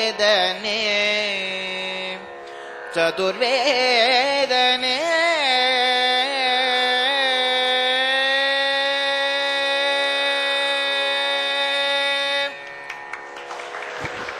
இந்த மாதிரி தெய்வீக சூழ்நிலையில் பெரியவர்கள் வரலாறு வளர்ந்து வருகிறது. நாளொரு மேரி பொழுதொரு வண்ணமாக என் நாயகன் வளர்கிறான் நான் சொல்ல மாட்டேன். வளர்பிறை போல் வளர்கிறான்னு சொல்லி சொல்ல மாட்டேன். அப்படியா? பெரியவர்கள் வளர்ச்சிக்கு ஒரு ஓமானம் தமிழ்ல சொல்லணும், இப்படிதான் சொல்லணும். எப்படிங்க? நல்லவர்கள் வாழ்வில் புண்ணியம் வளர்வது போல் நாயகன் வளர்ந்து வருகிறார். 2.5 வயசாச்சு. சபாஷ் சபாஷ். இந்த சத்தஸ் நடக்கிறதுக்கு முன்ன திருவான்மியூர்ல உங்களுக்கு இருந்த புண்ணியத்தை விட இன்று நமக்கு அதிகம் கிடைச்சிருக்கு இல்லையா? பெரியவாள் நினைச்சுக்கிட்டே இருக்கிறத பணி செஞ்சுக்கிட்டு இருக்கிறோம். ரமணன் வீட்டுக்கு வந்தாலும் எப்போது அவர் அப்பூதி அடிகள் சொல்லுவேன், ரமணன் சொல்ல மாட்டேன், அப்பூதி அடிகள். அப்படி ஒரு எப்படி நாவுக்கரசர் காய்ச்சார் அந்த மாதிரி. அவளை எப்ப பார்த்தாலும் பெரியவா பிரச்சனை தான், அதே ஞாபகம் தான். அவரை பார்க்கும்போது எனக்கு வெக்கமா இருக்கும், நம்ம கூட கொஞ்சம் லௌகியத்தில் இருந்துகிட்டு இருக்கோமோ அவர் அப்படி இருக்காரு அப்படின்னு நினைப்பேன். 2.5 வயசு ஆச்சு பெரியவா ஒரு நாள் கேட்டா. பேசிக்கிட்டு இருக்கும்போது ஒரு வாசகம் ஒன்று கேட்டிருக்கேன், அருமையான வாசகம். இந்த கிராமத்துல நான் 1/2 மணி நேரமா சொல்ற விஷயம் இப்ப கொண்ட 1 நிமிஷத்துல சொல்லிட்டு போறேன். அம்மா அம்மா இப்படி சொன்ன பெரியவங்க எப்படி இப்படி தாய்மார்கள் அவ்வளவு அன்பா கேட்கிற மாதிரி பெரிய கிராமத்தில் இப்படி கேட்பாங்க. கேட்கிற போஸ் வித்தியாசம் இருக்கு. நம்ம தான் இப்படி கேட்டுக்கிட்டு இருப்போம், சபால கேட்கிற மாதிரி கதை கேட்போம். அவங்க இப்படி கேட்பான், பட் கான்சன்ட்ரேஷன் இப்படி இருக்கு, இப்படி கேட்பான், இப்படி கையை விட்டு கேட்பான், அடிக்கிற மாதிரி கேட்பான், பட் கதை புரிஞ்சுக்கும், சொன்ன புரியும். ஆனா பெரியவா என்ன கேட்கிறா, 2.5-3 வயசுல பேசும்போது அம்மாட்ட, அம்மா அம்மா எனக்கு முன்ன கணபதினு எனக்கு ஒரு அண்ணன் இருந்தானாமே. ஆமாடா இருந்தான், அவன் இறந்து போயிட்டானாமே. ஆமா இறந்து போயிட்டான், அந்த பேச்சை ஏன் பேசுறேன் அப்படின்னா. அப்ப பெரியவா என்ன கேட்டா, ஏம்மா அவன் இறந்து இவ்வளவு சாதாரணமா சொல்றேன், ஒருவேளை நான் இப்போது இறந்து போய் விட்டால் கூட நீ அப்படித்தான் சொல்லுவாயோ அப்படின்னு சொல்லி பெரியவங்க கேட்டாலாம். அப்ப தாயார் கட்டி பிடிச்சு அழுது தலையில முத்தமிட்டு, நீ அதெல்லாம் 100 நீ வாழ்வாயனா என்று என் தாய் என்னை வாழ்த்தினாள். அதனால வயசு வாழக்கூடிய வசதி கிடைச்சிருக்கிற. இங்க இருந்து நம்ம கிடைச்சிக்க வேண்டிய விஷயம் என்ன? பிள்ளைகளை தாயார் நல்ல வார்த்தை சொல்லி வாழ்த்தணும். உண்மை. நல்ல வார்த்தைகள் சொல்லிக்கிறது வார்த்தை. காந்தியடிகள் அர்ச்சந்திரா பார்த்தார், நாடகம் பார்த்துட்டு வந்தார். அது என்ன கேட்டார்? நீ என்ன கேட்டிருப்ப? அத மெகா சீரியலா தயார் பண்ணா எவ்வளவு துட்டு சம்பாதிக்கலாம் நம்ம அங்கதான் கேட்போம். ஆனா காந்தி என்ன கேட்டாரு? அம்மா நான் அரிச்சந்திரன் ஆவேனா? ஹரிச்சந்திரன் அவன் தான் கஷ்டப்பட்ட கேரக்டர். அதுல சுடுகாடு காவல் காக்குறான். அம்மா நான் ஹரிச்சந்திரன் ஆவேனா அப்படி கேட்டார். அதுக்கு தாய் என்ன சொல்றா? போட திட்டல, ஏதோ நாடகத்தை பார்த்து உடனே சொல்லல, உடனே கட்டி பிடிச்சிட்டு சொன்னால அப்பா மோகன், நீ எப்போ ஹரிச்சந்திரன் ஆகன்னு நினைச்சு அப்பவே ஹரிச்சந்திரன் ஆயிட்டாய். அதனாலதான் இன்னைக்கு கோர்ட்ல மகாத்மா காந்தி படம் போட்டிருக்கு. ஆமா. ஏன் மகாத்மா காந்தி படம்? ஹரிச்சந்திரன் பிரிண்ட் கிடைக்கல. அவர் வேற இவர் வேற இல்ல இல்லையா? தாயார் வாழ்த்து என்னைக்குமே பலிக்கும். அது மாதிரி 3-4 வயசுல அங்க வெள்ள டப்பா, விழுப்புரம் வீட்டுல வெள்ள டப்பா ஒண்ணு இருக்கான். ஒரு மர நாய் வருது, அந்த வெள்ள டப்பாக்குள்ள போகுது. வெள்ளத்தை சாப்பிட்டதுக்கு அப்புறம் வெளியில வர முடியல. குழந்தை வடிவில் இருந்த அந்த குழந்தை தெய்வம், பரமாச்சாரி தெய்வம் அதை ரசிக்கிறது. முதல்ல சுதந்திரமாக இருந்தது மரநாய். தப்பாக்குள்ள மூச்சு சர்க்கரை தின்னது. ஆமா, ஆசைப்பட்டு தின்னதுக்கு அப்புறம் வெளியில வர முடியல. ஆக ஆசை என்பது துன்பம் தரக்கூடியதுக்கு மூல காரணம் என்பது பெரிய வாழ்க்கை ஞானம் 3-4 வயசுலயே கிடைத்தது. ஒவ்வொருத்தருக்கும் ஒவ்வொரு வயசுல ஞானம். 14 வயசுல ரமணர், 20-27 வயசுல சில பேர், சிலருக்கு 40 வயசுல, சிலருக்கு 50ல, சிலருக்கு 80ல, சில பேருக்கு அடுத்த பிறவியில. யாருக்கு எப்ப ஞானம் சொல்ல முடியாது, அப்படி வளர்ந்து வருகிறார். பள்ளி படிப்புல எவ்வளவோ செய்திகள் எத்தான் சொல்றேன். ஆத்மா நான் முன்னால் வச்சுட்டு சொல்றேன். வணக்கத்துக்கும் பெருமதிப்புக்கும் உரிய நடமாடும் சரஸ்வதியாக நாம் முன்னாலேங்கிறது திகழ்ந்து இந்த தெய்வத்தோடு இருக்கக்கூடிய, நாங்க வீட்டுல வச்சு பழகக்கூடிய தெய்வத்து படங்கள் நம்ம படத்தை வச்சிருக்க சுபலட்சுமி அம்மா, அவங்களுடைய அன்னை நிகர அம்மா. அவங்க ஒரு முறை வில்லுப்பாட்டுக்கு விஸ்வநாத ஐயர் அம்மா ஒரு தடவை கேட்கணும் இருக்கான்னு சொல்லி வீட்டுக்கு போறோம். வீட்டுக்கு எங்கிருந்து போயிருக்கோம், அங்க இருக்காங்க அம்மா அன்னைக்கு இருந்தாங்க. அங்க இருக்கும்போது பஜகோவிந்தம் பாடினா, பாடியெல்லாம் முடிச்சது எல்லாருக்கும் அவங்களுக்கு சிறப்பெல்லாம் செஞ்சுட்டு சொல்லி வரும்போது புறப்படும் போது அம்மா ஒரு வாசகம் கொண்டு கேட்டாங்க. என்ன கேட்டாங்கன்னா, பெரியவா ஏதோ ஒரு பாட்டை கொண்டு 2 தடவை கேட்டாலாமே, அது என்ன பாட்டு அப்படி கேட்டாங்க. எனக்கு மறந்து போச்சு, இவனுக்கு மறந்து போச்சு. இவனுக்கு மொத்தம் ஞாபகம் பாரதி பத்திரம் என்ன சொல்லி சொன்னா, அவன் இந்த பெரியவா நடிச்சான்னு சொல்லுவேளே அந்த பாட்டா இருக்குமோ அப்படின்னா, அதான் ஞாபகம் வந்துச்சு எனக்கு. அப்ப அம்மா மாமா இருக்கார், 2 பேரும் தெய்வம் மாதிரி கேட்டுக்கிட்டு இருக்காங்க. பிரம்மனும் சரஸ்வதி மாதிரி கேட்ட 2 பேரும் கேட்டுக்கிட்டு இருக்காங்க. கேட்கும்போது சொன்ன, அம்மா ஒண்ணும் இல்லை, நான் என் நாடக சத்தத்தில் என் வில்லுப்பாட்டு சத்தத்தில் போட்டிருந்தேன். வில்லுங்கிறது தனி இலக்கணம் உங்களுக்கு தெரியாது இல்லையா? அதுல நான் முன்ன இன்வெஸ்டிகேஷன் எழுதியிருந்தேன். அந்த சத்தத்தில் முக்கியமா நாடகம்னு வரும்போது வருது. பெரியவா நாடகத்தில் ஆக்ட் பண்றா, இங்கிலீஷ் நாடகம், கிங் ஜான். இங்கிலீஷ் டயலாக் அவர் மாதிரி யாரும் சொல்ல முடியாதுன்னு அவரை சொல்லிருக்காங்க. அப்ப வீட்டுக்குள்ளே 2 வித கருத்துக்கள். அப்பா சுப்பிரமணிய சாஸ்திரிகள் கூடாதுங்கிறார், அம்மா நடிக்கலாங்கிறார். இவருக்கு நடிக்கலாம்னு புரியும். அப்போ 2 நாள் கழிச்சு அப்பா என்ன சொல்லி கேட்கிறாரு, என்ன கேட்கிறாரு சொல்லி சொன்னா, சுவாமிநாதன் நீ உனக்கு நடிக்கிறமா என்ன சொல்ற, நாடகம் லைக் பண்ண போறியடா அப்படின்னு சொல்லி கேட்கும்போது, அப்ப பண்றேன்னு சொல்லல, என்ன சொன்னாரு, அந்த இங்கிதத்தை நம்ம பிள்ளைகளுக்கு கத்துக் கொடுக்கணும். நீங்க பேசுறது சந்திக்கிறதுலாம் அதுக்கு தான் காரணம். ஆமா நான் ஆக்ட் பண்ணிடுறேன் அப்பாட்ட சொல்லி சுப்பிரமணிய சாஸ்திரிகிட்ட நயமான டைலாக் என்ன சொல்றா தெரியுமோ, அம்மா என்ன சொல்றாளோ அதே செய்யறேன். ஏன்னா அம்மா ஆக்ட் பண்ண சொல்றாங்க. தாய்க்கு முக்கியத்துவம், மாத்திரு பக்தி அதுல உயர்ந்த பண்ண நம்ம பண்ணு. சரி சொல்லி நாடகத்துல ஆக்ட் பண்ண போறாரு. இப்ப ஆக்ட் பண்ண போறாருன்னு சொல்லும் போது வில்லுப்பாட்டுல ஒரு புத்தி இருக்கு எனக்கு. அவர் டைலாக் யாரும் அவரை மாதிரி பேச முடியாதுன்னு அவரை அனுப்புறாங்க. நான் பேச முடியுமா அல்லது இவளை பேச சொல்ல முடியுமா? இல்ல. ஆக இந்த இடத்துல ஒரு பாட்டுல கருது சொல்லணும், எப்படி நடிச்சாரு சொல்லி சொல்லணும், அது விவரமும் தெளிவா வரணும். அது கொண்டு போட்டிருந்தேன். இதுதான் பெரியவங்க சொல்லி முடிச்சது மடத்திலே. அங்க இன்னைக்கு பிரதோஷ வெங்கடராம வீட்டுல கச்சேரிக்கு முதல் நாள் தான் சொல்றேன், நடத்திக்கிட்டு இருக்கும்போது பெரியவங்க சொல்லி சொன்னாங்க, இது இன்னொருக்கும் பாடுறா அப்படின்னாங்க. அதுக்கப்புறம் சிரிச்சுக்கிட்டே கேட்டது நோக்கம் எப்படி கிடைச்சதுன்னா, கடவுள் நாயகரா கொடுத்தாரு. அவர் பேரை இதை விட சொல்றதுக்கு என்ன சந்தர்ப்பம், கொடுத்த புண்ணியம் இல்லையா? எல்லாம் சொல்றாங்க, புஸ்தகம் விவரமா யாருமே சரியா எழுதிங்க நாட்டில் தெளிவா சொல்றேன், எல்லாத்தையும் படிச்சு பார்த்துட்டு சொல்றேன். அங்க சொன்னாரு இங்க சொன்னாரு தெய்வத்திற்கு தொகுத்து போட்டு வியாபாரம் பண்ணிக்கிட்டு இருக்கீங்களே தவிர, நீங்கள் பொழுதுபோக்காக படிக்கிறார்களே தவிர செய்தி அறிவதற்காக இல்ல, அதுபடி நடப்பதற்காக பெரியவர்கள். ஒவ்வொரு மகானும் ஆதிசங்கர பகவத் பாதால இருந்து நம்ம வரைக்கும் வந்த மகான் வரைக்கும் நமக்கு அதுதான் தெளிவாக. ஆதிசங்கருடைய அவதாரம் என்ன, ஜெயேந்திர சரஸ்வதி அற்புதமா சொல்லியிருக்காரு. ஆதிசங்கர் அவதாரத்துக்கு ஜெயேந்திர சரஸ்வதி சொல்லியிருக்க காரணம் என்ன தெரியுமா? எல்லா மேடைகளும் எந்த நேரத்தில் நான் சொல்லிக்கிட்டு இருக்கிறேன், கலி முடியும் போது திருமால் அவதாரம், திருமால் அவதாரமான லோகத்துல பல உயிர்களுக்கு சாக வேண்டி வரும். அந்த 2000 வருஷம் ஆனதுக்கு அப்புறம் இப்போ மனிதனுடைய ரத்த கடல்ல புத்தி தான் கொஞ்சம் கெட்டிருக்கு. அங்க புத்தியை திருத்த ஞானம் இருந்தால் போதும் என்று தட்சிணாமூர்த்தி அவதரித்தார். அவரே ஆதிசங்கரர். இது ஜெயேந்திர சரஸ்வதி எத்தனை பேருக்கு ஞாபகம் வச்சிருக்கா? ஆதிசங்கர அவதாரத்துக்கு இதுவரைக்கும் நான் படிச்ச புத்தகத்துக்குள்ள காரணம் ஜெயேந்திர சரஸ்வதி சொன்னது நல்லா இருந்தது. இப்ப தெளிவா இருந்தது. அது எல்லா இடத்துலயும் சொல்லிட்டு இருக்கோம் அல்லவா? அந்த பாட்டு என்னன்னு கேட்டா முன்னால சொல்லிட்டு இருக்கோம். அது முன்னால வர்றார், இவர் ஆக்ட் பண்ணிட்டு ட்ரெஸ் பண்ணி அனுப்பியிருக்காங்க. அனுப்பும் ஸ்டேஜுக்கு வர்றார், ஒரு கற்பனை பண்ணிக்கிடுங்க. எதையோ கற்பனை பண்றேன், அவங்களுக்கு பெரியவங்க மனசுல இருக்காங்க, சொல்ல வேண்டியது இல்ல. வர்றார், இப்போ ஆக்ட் பண்றாருங்கிறதுக்கு ஒரு வார்த்தை கொண்டு போட்டது. கடவுள் கொடுத்தது மானிட வேடம், கல்வி கூடத்தில் கிங்ஜான் வேடம், இன்று இவர் படித்தது இங்கிலீஷ் பாடம், எதிர்பார்த்திருக்குது காமகோடி பீடம். நடித்தாரே நாடகம் தனில் அவர் நடித்தார், அவர் உலக நாடகம் நடத்திட வந்தவர் நடித்தார். நாயனோ வில்லுப்பாட்டில் உள்ள சொல்லிட்டு இருக்கேன். அந்த சரஸ்வதி தெய்வம் சுப்பலட்சுமிமா அப்படியே மெய்மருந்து அப்படிங்கிறது கேட்டிருக்கேன். இன்னொரு வசனமா சொல்லுங்க. கடவுள் கொடுத்தது மானிட வேடம், சுவாமிநாதனாக விழுப்புரத்தில் சுப்பிரமணிய சாஸ்திரிகள் லட்சுமி வில்லி பிறக்கணும் மானிட வேடம், கல்வி கூடத்தில் கெஞ்சான் வேடம். 2 அடுத்த சாப்டர். அடுத்தது இன்று இவர் படித்தது இங்கிலீஷ் பாடம். English dialogue Shakespeare. இன்று இவர் படித்தது இங்கிலீஷ் பாடம், எதிர்பார்த்திருக்குது காமகோடி பீடம். நடித்தாரே நாடகம் தனில் அவர் நடித்தார், அவர் உலக நாடகம் நடத்திட வந்தவர் நடித்தார். இப்படி எத்தனையோ அற்புதங்களை எல்லாம் நடத்திய தெய்வம். அவரை பத்தி எவ்வளவோ சொல்லணும். எனக்கு 8 கொண்ட கட்டளை நேரத்தில் 13 நிமிஷம் தான் எனக்கு இருக்கு. 7:15 வரைக்கும் தான் கொடுத்திருக்காங்க. கணேசர்மா அவர்களுக்கு சொல்லியிருக்காங்க, எல்லாரும் சொல்லியிருக்காங்க. இந்த எவ்வளவோ சொல்லும் போல ஆசை. சொல்றதுக்கு எத்தனையோ சம்பவங்கள், எத்தனையோ நிகழ்ச்சிகள் இருக்கு. ஒரு முறை அங்கே கிணத்துக்கு அந்த படத்துல இருந்து இந்த பக்கம் கதை நடத்திட்டு இருக்கேன். கதை நடத்திக்கிட்டு இருக்கும்போது என் கூட வாய்ச்ச ஆள்கள் பேரெல்லாம் சொல்றேன். செதலபதி பாலசுப்ரமணியம் எனக்கு குடம் வாய்ச்சார், ஆசிரியர். இப்ப என் மருமகன் வாசிக்கிறார். பெரிய அனுகிரகம் பெற்ற குடும்பங்க இது. ஒன்று இந்த பிறவியில இது போதும், இது போதும். அதுக்கப்புறம் எனக்கு தேவையில்லை. எனக்கு அம்பாளை பத்தி சொல்லும் போது போதும்னதுக்கே பெரியவங்க அறிவிச்சாங்க. காமாட்சி, உன்னை நான் வணங்குகிறேன், உங்ககிட்ட கூட நான் கையேந்த மாட்டேன். என் பாட்டு பெரிய பாட்டு. அத மார்ச் மாசம் 14, 15, 16 தேதியில மகாபரிவா மகிமைங்கிற தலைப்பில் தினம் 2 மணி நேரம் ஆஸ்திக சமாஜத்தில் பண்றேன். தயவு செய்து வீனஸ் கால் இல்லை, தயவு செய்து எல்லா பெரியவர்கள் வரணும். எங்க ஆத்மானா நிச்சயம் வருவாங்க. கணேசர்மா நிச்சயம் முன்னால் வந்து உட்கார்ந்துருப்பாங்க. ரமணன் ஐயா வந்திருப்பாங்க. எல்லாரும் அன்னைக்கு தான் முழுமையாக 6 மணி நேரம் எனக்கு கொடுக்கப்பட்டிருக்கு. 3 நாள் 6 மணி நேரம் சொல்ல போறேன். அன்னைக்கு அது விஸ்தாரமா சொல்றேன். இன்னைக்கு என்ன சொல்லி சொல்றாங்க, திருக்கட்டு வளர்ந்து வந்துகிட்டு இருக்காங்க.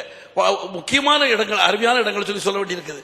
வளர்ந்து சத்ரபதி பாலசுப்ரமணியம் குடம் வாசிக்கிறார். டோலுக்கு வாசிச்சது ஸ்ரீமுஷ்ணம் ராஜாராவ் இன்னைக்கு வாசிச்சுட்டு இருக்காரு. அவரு இன்னொருத்தர் ஹார்மோனி அப்பா வாசிக்கல, சின்ன குழந்தை வாசிக்கல. இருக்கா பெரிய வாசி, என்ன பிராமணாலா முடிச்சு போட்டு இருக்க அப்படின்னார். இதே கேட்டார், பிராமணாலா முடிச்சு போட்டிருக்கல, அது நானா போடல, அதான் அமைஞ்சது அப்படின்னு. உனக்கு எல்லாமே நல்லபடியா வேண்டாம், எல்லாமே நல்லபடியா இருக்கு. அடுத்த கேள்வி கேட்கிறார் பாருங்க. இதெல்லாம் எல்லாரும் அனுபவிக்கணும், அனுபவிக்க வேண்டிய விஷயம். பெரியவர்கள் பேசினால் சங்கீதம், அங்க சங்கீதத்தை வகிறது கேட்டு ரசிக்கிறதே ஒரு பெரிய சரஸ்வதி கேட்ட மாதிரி இருக்கும். கேட்டா எல்லாம் பேசிட்டே இருக்கிறியே, நான் இங்க இருக்கிறது நோக்கு தெரியறதோ அப்படின்னா, மத்தியில கிணறு இருக்கு, அந்த காட்சி எல்லாருக்கும் தெரியும், எல்லாம் போறவங்களுக்கு எல்லாம் தெரியும். தெரியலன்னு சொன்னா அந்த வார்த்தை எனக்கு அமங்கலமே நான் சொல்ல மாட்டேன். தெரியலன்னு சொன்னா நல்லா இல்ல, நான் என்ன சொல்ல தெரியுமா, எனக்கு கேட்ட கேள்வி என்ன, நோக்கு தெரியறதோ, நான் அங்க இருக்கிற காட்சி நோக்கு தெரியறதோ அப்படின்னா, எனக்கு சென்னையில இருந்து பார்த்தாலே காட்சி கொடுக்குறீங்களே, அப்படித்தாண்டா பேசணும், அதுதான்டா வில்லு போட்டு, அப்படித்தான் இந்த நயம் இருக்கணும்டா சொல்லிட்டு நீ அப்படியே சுத்தி வா என்று ஒரு படம் தொட்டு எனக்கு கொடுத்தார்கள். அந்த படத்தை நான் வீட்டுல தெய்வமா இன்னைக்கு வச்சு கூப்பிட்டுக்கிட்டு இருக்கேன். இன்னைக்கு கணேசர்மா வந்து வீட்டுக்கு வந்திருந்தாங்க, அதுக்கு சொல்லி காட்டினேன். இன்னைக்கு நடமாடும் பிரவசன கர்த்தாக்கள்ல உண்மையாக ஒழுக்கமாக, ஒழுக்கம் கீழ்கொடுகிறேன். நிறைய நல்ல சொல்றவா நிறைய பேர் இருக்கா, நல்ல சொல்றவா நிறைய பேர் இருக்கா, கூட்டம் அதிகம் வர்றவா நிறைய இருக்கிறா, அதிகம் பேர் இருக்கிறா. அதெல்லாம் பெரியவா சொல்றபடி நடக்க. ஒரு பெரியவர் என்ன சொன்னார், அப்படித்தான் என்ன சொன்னார், ஒரு தஞ்சாவூர்ல கேட்டான், அப்படி என்ன உங்க பெரியவர் சொன்னார் சொல்றீங்க, என்ன பெரிய ஒண்ணுமே சொல்லையா, அன்பாயிருங்கிறார், யோகியனாயிருங்கிறார், எல்லாரும் சமத்துவம் அறிங்கிறார் சொல்லிட்டு நான் வேகமா ஒண்ணு சொல்லி சொன்னேன். யோகியனா வாழ்றதா உலகத்தில் ரொம்ப சுலபம். உண்மை சொல்றது எவ்வளவு சுலபம் தெரியுமா, யோகியனா இருக்கிறது எவ்வளவு சுலபம் தெரியுமா. ஆனா விவரத்தையா கஷ்டப்பட்டு எல்லாரும் கெட்டவனா இருந்துகிட்டு இருக்கான். ஆகண்டா அன்பே வேணும்னு சொல்லி சொன்ன, கஷ்டப்பட்டு எங்க நாடகம்பல் என்எஸ்கே நாடகம்பல் எல்லாம் வில்லன் வேஷத்துக்கு நாங்க ஆள் கஷ்டப்பட்டு தேடுவோம், தேடிக்கிட்டு இருப்போம். ஹீரோ இருக்கார்ல, நல்லபடி யோகியனா இருக்கான்ல, அவர் கஷ்டப்பட வேண்டிய தேவையே இல்லை. அப்படி நடந்துகிட்டு இருப்பாங்க. படிப்படியாக்கிறது வருவாங்க, ஒவ்வொருத்தரும் நடந்துகிட்டு இருப்பாங்க. அது மாதிரி கணேஷ் சர்மா அவர்கள் அற்புதமாக இன்னைக்கு பெரியவா கதையை நான் இருந்து கேட்டேன், உங்களை மாதிரி இருந்து கேட்டேன். அவர் சொல்றதுல பாயிண்ட் நிறைய கொடுத்தார். பாயிண்ட் போதும், பாயிண்ட் இந்தியாவுக்கு போதும். அவர் போதிய பாயிண்ட் கொடுத்திருக்காரு, விஷயங்கள் நிறைய கொடுத்திருக்காரு. விஷயங்களை பத்திர சர்ச்சை தேவையில்லை, ஆராய்ச்சி தேவையில்லை, எங்க பாக்க சொன்னார் தேவையில்லை, எத்தனாம் தேதி சொன்னார் தேவையில்லை, யாருகிட்ட சொன்னார் தேவையில்லை. உலக மனித குலத்துக்கு தேவை இன்னைக்கு ஒண்ணு. ஒரு சொல்லட்டுமா இந்த இடம் தேவைன்னு சொல்லி நம்ம வெளிநாட்டில் படிக்கக்கூடிய நம்மளுடைய பிள்ளைகளுக்கு மிளகா பொடியும் மிளகாய் இது வச்சு அனுப்பிக்கிட்டு இருக்கோம். இப்ப விண்வெளியில பறந்துகிட்டு இருக்கா ஒருத்தி சதாரா வில்லியம்ஸா, அந்த அம்மா சுனிதா என்ன கொண்டு போயிருக்கா தெரியுமோ? ஒரு பகவத்கீதையும் பிள்ளையார் படமும் கொண்டு போயிருக்காங்க. அவங்களை தினம் நான் பூஜை பண்ணும்போது பத்திரமா அவங்க வந்து இறங்கணுமே கூப்பிட்டு இருக்கேன். கற்பனா என் பகவத்கீதையை கொண்டு போயிருக்காங்க, என் பிள்ளையார கொண்டு போயிருக்காங்க. இது அவங்க உலகம் சாதனா வில்லியம்ஸ் அவங்க பேரு கொண்டு போயிருக்காங்க. அவங்க பத்திரமா அங்கிருந்து வரணும்னு கும்பிடுறேன். இப்ப நமக்கு எது வரைக்கும் நம்ம வளர்ந்துருக்கோம்னா, அயல்நாட்டில் இருக்கக்கூடிய நம்ம குழந்தைக்கு மிளகா பொடி அனுப்புற அளவுக்கு தான் நம்ம வளர்ந்துருக்கிறோம். நம்ம மிளகா பொடியும் வத்தலுங்கிறது அனுப்பிட்டு இருக்கான், அவன் அங்கிருந்து கொண்டு போயிருக்கான். இந்த பக்தி வரணும், இந்த அன்பு வரணும், நான் உங்களை மனப்பூர்வமா நேசிக்கணும். அது ஒரு நம் பெரியவாங்கிறது அன்பனும் பெரியுள் அகப்படும் மலை பெரியவங்க, வேற ஒண்ணுமே இல்லை. அப்பேற்பட்ட அன்பா இருந்தா நிஜமா மனப்பூர்வம் நினைச்சா அங்கிருந்து காட்சி அளிப்பார். நமக்கு தெரிகிறதோட அப்படி கேட்பார், எவ்வளவு வாஞ்சையா கேட்பார், எவ்வளவு வாஞ்சையாக சொல்லி பேசுவார், எவ்வளவு அருமையான இதங்களை பேசுவார். அதே மாதிரி பத்ரிநாத்துக்கு ஒரு இன்சிடென்ட் சொல்றேன். கண் வைத்தியர், இன்னைக்கு உலக புகழ் கண் வைத்தியர் சங்கர நேத்ராலயா பத்ரிநாத் என்னுடைய அரிய நண்பர். பெரியவாட்டை எப்படின்னு கேட்டா அவரும் கட விநாயகராக ஒண்ணு இந்த விஷயத்துல. அதாவது நம்மளாவது ஏதாவது பெரியவாங்கிற ஆசையில ஏதோ உரிமையில குழந்தை வந்து நம்மகிட்ட இருக்கிற மாதிரி நம்ம இப்படி பார்த்துட்டு உட்காந்துட்டு நின்று இருப்போம். அவளுக்கு தெரியாது இல்லை, நிலநீர்வாள் எல்லாரும் பெரியவங்களுக்கு எல்லாம் தெரியும், இதெல்லாம் தெரிஞ்சவங்க உட்காந்துருப்பான். அவங்க 2 பேரும் பத்ரிநாத் வந்தா பெரியவங்க இருந்தான்னா அங்கதான் நிற்பார். அதே மாதிரி கடவுநாயகரா அந்த பக்கம் தான் நிற்பார், அடக்கி படிஞ்சு நிற்பார்கள். அப்படி பணிவாக அங்க இருந்திருப்பாங்க. பத்ரிநாத் ஆபரேஷன் செஞ்சு முடிஞ்சது, இன்ஃபெக்ஷன் ஆயிட்டது. 2வது ஆபரேஷன் பண்ண வேண்டிய கட்டம் வந்தாச்சு. கட்டம் பண்ண இப்ப இன்ஃபெக்ஷன் ஆயிடக்கூடாது, தண்ணீர்ல குளிச்சிடாதீங்க, இந்த ஜலம் பற்றக்கூடாதுன்னு சொல்ல வேண்டிய சூழ்நிலை. யாரு போய் சொல்றது கிட்டத்துல? ஜலங்களும் பற்றக்கூடாது, இன்ஃபெக்ஷன் ஆயிரும், பி கேர்ஃபுல் அப்படி சொல்ல முடியுமா? யாராவது கிட்ட பேச முடியுமா? அப்போ இவர் போய் நமஸ்காரம் பண்ணி துண்டை இடுப்புல கட்டிக்கிட்டு நமஸ்காரம் பண்ணி காலவளத்துக்கு கும்பிட்டு பெரியவாட்ட ஒரு விண்ணப்பம் பணிவோட சமர்ப்பிக்கிறேன், வேற ஒண்ணும் இல்லை. போன தடவை இந்த மாதிரி ஆயிப்போச்சு, இந்த தடவை கொஞ்சம் தண்ணி கட்டி பற்றா கொஞ்சம் ஜாக்கிரதையா இருக்கு பார்த்து. டே பத்ரி, இந்த தடவை நான் ஜாக்கிரதையா இருப்பேன்டா. ஏன் தெரியுமா? எனக்கு இன்னும் கொஞ்சம் லோகத்தை பார்க்கணும் போல ஆசையா இருக்கு. ஒண்ணு. 2வது என்ன தெரியுமோ? உனக்கு நல்ல பேர் வரணுமோ இல்லையோ.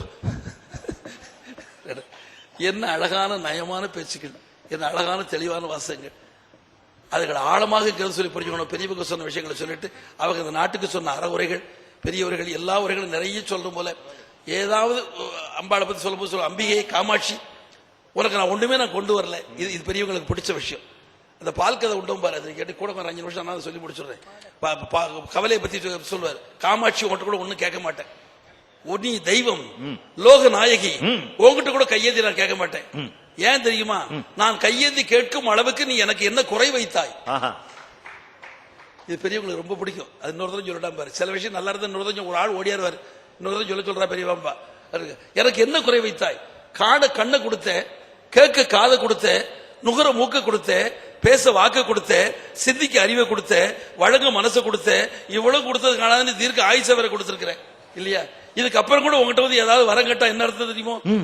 பொங்கலுக்கு 1000 ரூபாய் வச்சுக்கணும் பக்ஸஸ் கொடுத்ததுக்கு அப்புறம் அவன் வாசல் வரைக்கும் போயிட்டு வந்து டீ குடிக்க 2 ரூபாய் தனியா கொடுக்கணும்னு கேட்டா எவ்வளவு வசிக்குமோ? காமாட்சி எனக்கு ஒரு குறையும் வைக்கல. என்னை மனிதனாக பிறக்க வைத்தாய், இந்தியாவில் பிறக்க வைத்தாய், ஒரு ஹிந்துவாக பிறக்க வைத்தாய். அதை விட எனக்கு என்ன யோகம் வேணும்? அதை விட எனக்கு ஒத்துனா எல்லாத்துக்கும் மேல யோகியனாக ஆக்கி ஒழுக்கமுள்ளவன் ஆக்கி வச்சிருக்கிறேன். எனக்கு ஒண்ணும் வேண்டாம் தாய், போதும் இந்த பிறவில. உனக்கு நான் ஒரு பொருளும் கொண்டு வரலையே. எங்க அம்மா ஒரு ஜவுளிக்காரரை துணி கொண்டு வைப்பார், பட்டாடை பட்டுப்புடவை கொண்டு வைப்பா. காமாட்சி, காமாட்சிக்கு பட்டுப்புடவை வைப்பாங்க, அவ பார்க்காத பட்டுப்புடவையா கொண்டு வைப்பாங்க. சிலர் கற்பூரம் ஏற்றி வைப்பான், சிலர் கேஷ் கொண்டு ஊட்டியில போடுவான். அம்பிகை காமாட்சி நான் உனக்கு அப்படி எதுவும் கொண்டு வரல, பெரிய பாட்டு நான் சொல்றது சுருக்கி சொல்றேன், கொண்டு வரல, உனக்கு எதுவுமே நான் கொண்டு வரல. ஆனா ஒரு பொருள் கொண்டு வந்திருக்கேன். இப்போ ஒரு ஆட்டு இல்லாத புஸ்தகம் கொடுத்தா சிறப்பு. ஆமா, ஒரு ஆட்டு வாண்ட இல்லாத ஒரு விஷயத்தை ஒரு நான் கொடுத்தா உனக்கு சிறப்பு.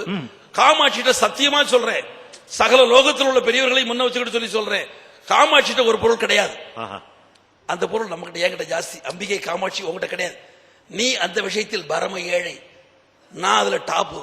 அது என்ன தெரியுமா? உங்ககிட்ட கவலை என்பதே கிடையாது, நிம்மதி சொருபினி. என்கிட்ட கவலையை தவிர வேற ஒண்ணும் கிடையாது. ஆக அம்பிகே, நான் கவலை என்கிட்ட இருக்கிற கவலை என்ன செய்யறேன், நான் கொண்டு வந்து ஒரு திருவடியில் எழுதி வைக்கிறேன். கவலைன்னு சொல்லி முன்னால் எழுதி வைக்கிறேன். அம்மா, பெரியவங்க எவ்வளவு உருக்கமா கேட்பாங்க தெரியுமா? அப்படி கேட்டுட்டு தெய்வம் கேட்கிற அம்மாவே கேட்கிற மாதிரி இருக்கும். முன்னால் எழுதி வைக்கிறேன். நீ ரொம்ப காலமா எங்க அம்மா இதே டைலாக் சொல்லுவோம். எங்க ரொம்ப அம்மா சம்மண குட்டியே உட்காந்துருக்கேன். சம்மணம் எங்க சொன்னா தெரியுமா? பத்மாசனம்னா எல்லாருக்கும் புரியாது நாட்டுல. பத்மாசனம் என்ன நினைச்சுக்குவான்.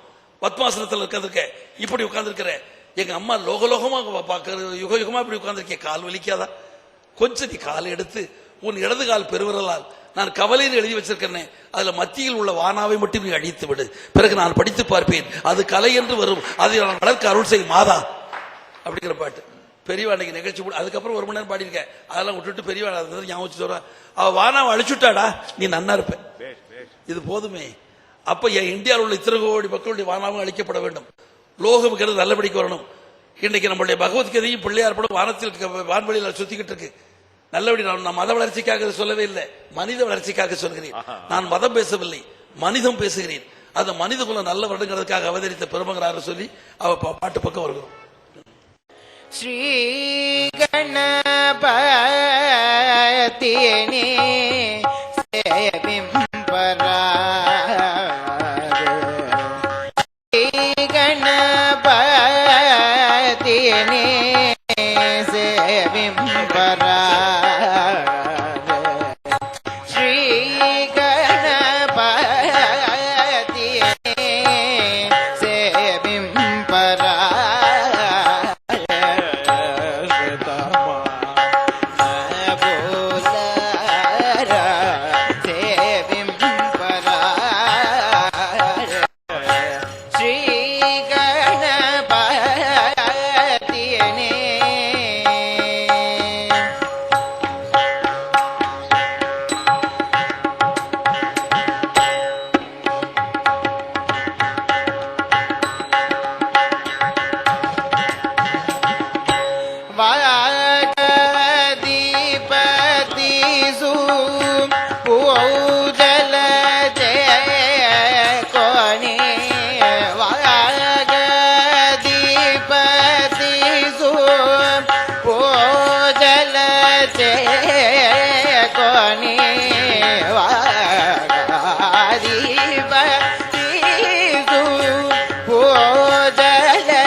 பனசனார் கேளாது ஜம்போ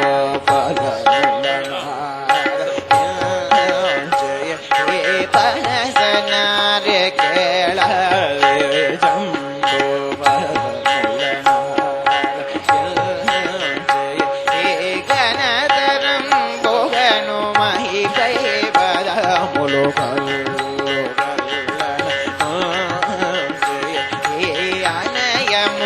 హరిచరణ యోగములను హృదయాంబుజములను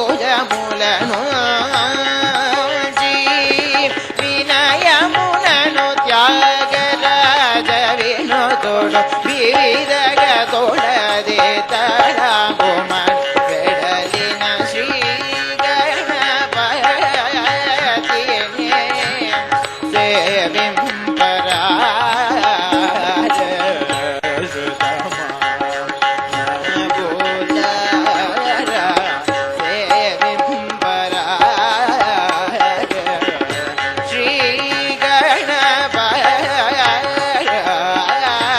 ஆ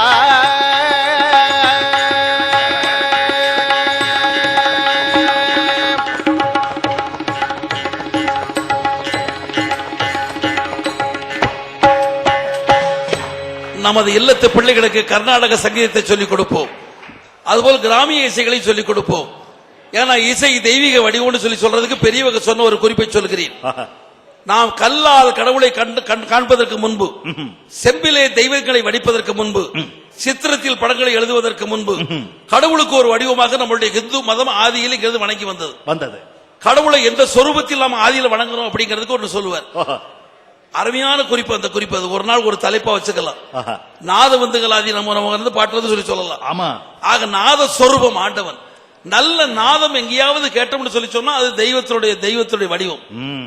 சுகமான சுனாதம் இங்கிறது கேட்டா அழகாக குழந்தை மழலை பேசினா தெய்வீகமா இருக்க காரணம் என்னன்னா அதுல தெய்வீக கலப்படம் இல்லாம ஒழுங்கான நாதம் அது.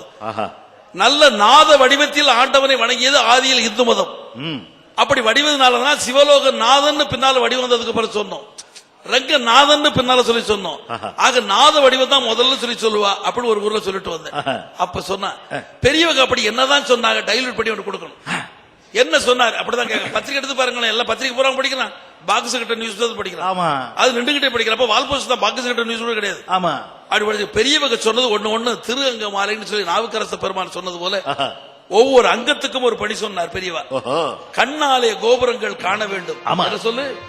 கண்ணாலே கோபுரங்கள் காண வேண்டும், கண்ணாலே கோபுரங்கள் காண வேண்டும்.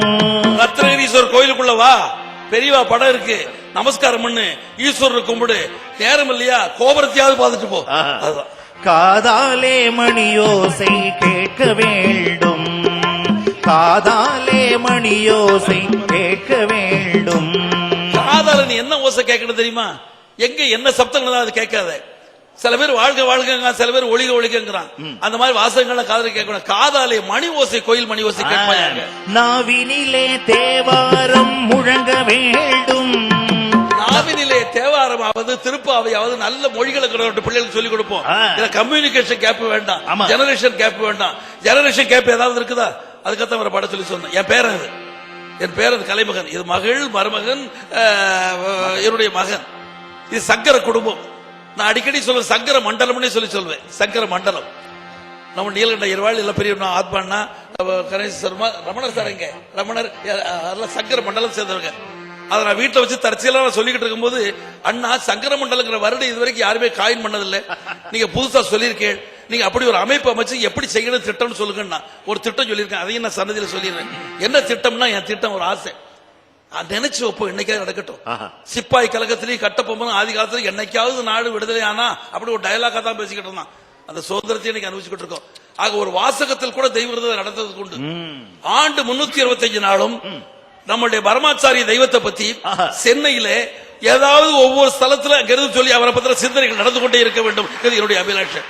எத்தனையோ பிள்ளைகள் பாடுறதுக்கு இருக்கா, அவளை கூப்பிடுவோம். எத்தனையோ தாய்மார்கள் இருக்காங்க பிரவசனம் பண்றதுக்கு, அவங்களை கூப்பிடுவோம். இந்த மாதிரி உள்ளவங்களை கூப்பிடுவோம், இவங்களை கூப்பிடுவோம். வில்லு பாட்டா பாடு.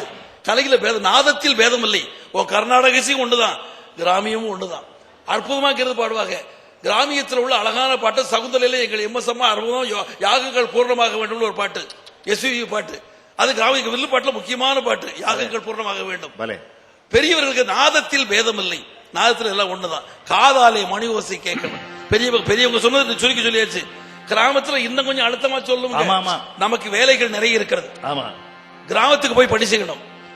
சிட்டிலே சில கிராமத்துக்காரர் இருக்கான், அவருக்கு விளக்கி சொல்லணும். நீ என்னப்பா கோயிலுக்குள்ள வா, கண்ணாலையாவது பாரு, காதாலையாவது. அடுத்து என்ன? நாவினிலே தேவாரம் முழங்க வேண்டும், உங்கள் நரம்பினிலே பக்திதனை இணைக்க வேண்டும். பக்தியை நரம்பில இணைக்க வேண்டும். பையில சாமி பண்ண சொல்றதா போத. ஆமா, நரம்பு பக்தி இது ஹிந்து நரம்புல அப்படி பின்னி ஓடணுங்கிறது ஓடணும். அப்புறம் கையிரண்டும் இறைவனையே வணங்க வேண்டும், இறைவனையே கை வணங்கணும். காந்தியடிகள் வாழ்க்கையில் ஒரு அருமையான சம்பவம். அவர் இடது கையால்தான் அந்த சுல்தானுக்கு வணக்கத்தை செலுத்துவார். ஆட்டுக்கிட்டு இருந்த ராஜாவுக்கு மகாத்மா காந்தி இடது கேட்டு கும்பிடுவார். அங்க அரசாங்கத்தில் ஒரு ரிப்போர்ட் வந்து இருக்கு. என்ன தெரியுமா? வலது கேட்டு கும்பிடணுமா, நாளிலிருந்து கும்பிடப்படாதான். காந்தியோட தாத்தாவை பார்த்து அவர் வலது கேட்டு கும்பிட மாட்டேன், இடது கேட்டு தான் வந்து கும்பிடுவேன். நீ சுல்தானா இருந்தாலும் சரி யாரா இருந்தாலும் சரி, ஏன் கும்பிட மாட்டேன் எக்ஸ்பிளேஷன் கேட்கிறான். வலது கையை இறைவனுக்கு என்று சமர்ப்பித்து விட்டேன், அவரை கும்பிடுறதுக்கு தான் அந்த கை அப்படி சொல்லி சொல்றாராம். அதாங்க நாவுக்கரசர் சொல்றாரு. அதான் பெரியவா சொல்ற, கையிரண்டும் இறைவனையே வணங்க வேண்டும், காலிரண்டும் திருப்படிகள் இதெல்லாம் கேட்க வேண்டாம். நீ பழனிக்கு போனாலும் சரி, ஐயப்பன் கோயிலுக்கு போனாலும் சரி, திருப்பதிக்கு போனாலும் சரி, கால் இரண்டும் திருப்படிகள் ஏற வேண்டும். நெற்றியிலே திருநீரு மணக்க வேண்டும். நெற்றின்னா திருநீர் இருக்கணும்.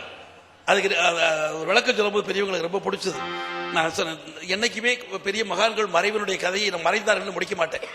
அதுதான் ரொம்ப காலம் கழிச்சு நான் சுப்பு ஆரம்பத்தில் அசுபமாக ஒரு வார்த்தை கூட வராது. எப்போது சிரிக்க சிரிக்க சொல்லுவான் அப்படின்னு சொல்லிக்கிட்டு இருப்பா. ஒரு வார்த்தை, நாவுக்கரசர் என்னை கண்டார், கண்டு கட்டி பிடிச்சுக்கிட்டார். ஒரு சின்ன கற்பனை. கட்டி பிடிச்சது வந்து கேட்டார், நீர் இல்லா நெற்றிப்பாள் நெய்யில்லா உண்டிப்பாள்னு சொன்னவே இதெல்லாம் நடந்துட்டு இருக்கா? அடுத்த நாவுக்கரசர், நான் சொல்றேன் நெய் விஷயம் ஞாபகம் இருக்கு, நீர் விஷயம் மறந்து போச்சு. மறந்து போச்சு. அது ஏன் திருநீர் பூசுறதுக்கு ஒரு விளக்கம் சொன்னேன். நெற்றியிலே திருநீரு மணக்க வேண்டும். ஏன்னு கேட்டா, ஒரு கலைஞன் அதிக புகழை பெற்று விட்டார், வாழ்க்கையில சிறப்புகள் வந்துட்டா, அந்த விபூதி பூசும் போது என்ன இருக்கு தெரியுமா? மனிதா உடைய முடிவான வடிவம் இந்த விபூதி தான், முடிவான வடிவம் இந்த சாம்பல் தான். அங்க சிவன் கோயில் கொண்டுள்ளான். ஆக உன்னுடைய அகங்காரம் போறதுக்கு, மமதை போவதற்கு முடிவான வடிவமாகிய சாம்பலை எடுத்து ஒரு நெத்தியில பூசிக்க. நெத்தியில பூசினா ஒரு கடைசி ஷேப் தான். ஆமா, கடைசி வடிவம் இதுதான். நீ என்ன ஆடு என்ன பாடு, நீ எங்க போய் கடைசியில சாம்பலாத்தான். இது ஒரு புத்தி வர்றதுக்காக நெத்தியில நெத்தியில போய் சொன்னாங்க. அங்க புத்தி பக்கத்துல இருக்கிறதுனால சீக்கிரம் எட்டுங்கிறதுக்காக திருமண்ணாயின்னு இந்த ரூல் பொருந்தும். நெத்தியிலே திருநீரு மணக்க வேண்டும், உங்கள் நெஞ்சினிலே அஞ்செழுத்து வாழ வேண்டும், சைவனாக எந்த நாளும் வாழ வேண்டும். சைவனாக எந்த நாளும் ஒரு வார்த்தை உள்ளது, அது முக்கியம். சனிக்கிழமை உள்படன்னு அர்த்தம். ஆமா இல்லையா? ஆமா. சைவனாக எந்த நாளும் வாழ வேண்டும், சத்தியமே வெல்லும் என்று நம்ப வேண்டும், தெய்வம் ஒன்று என்று நன்று உணர வேண்டும். தெய்வம் ஒன்று என்று நம்பி உணர வேண்டும்.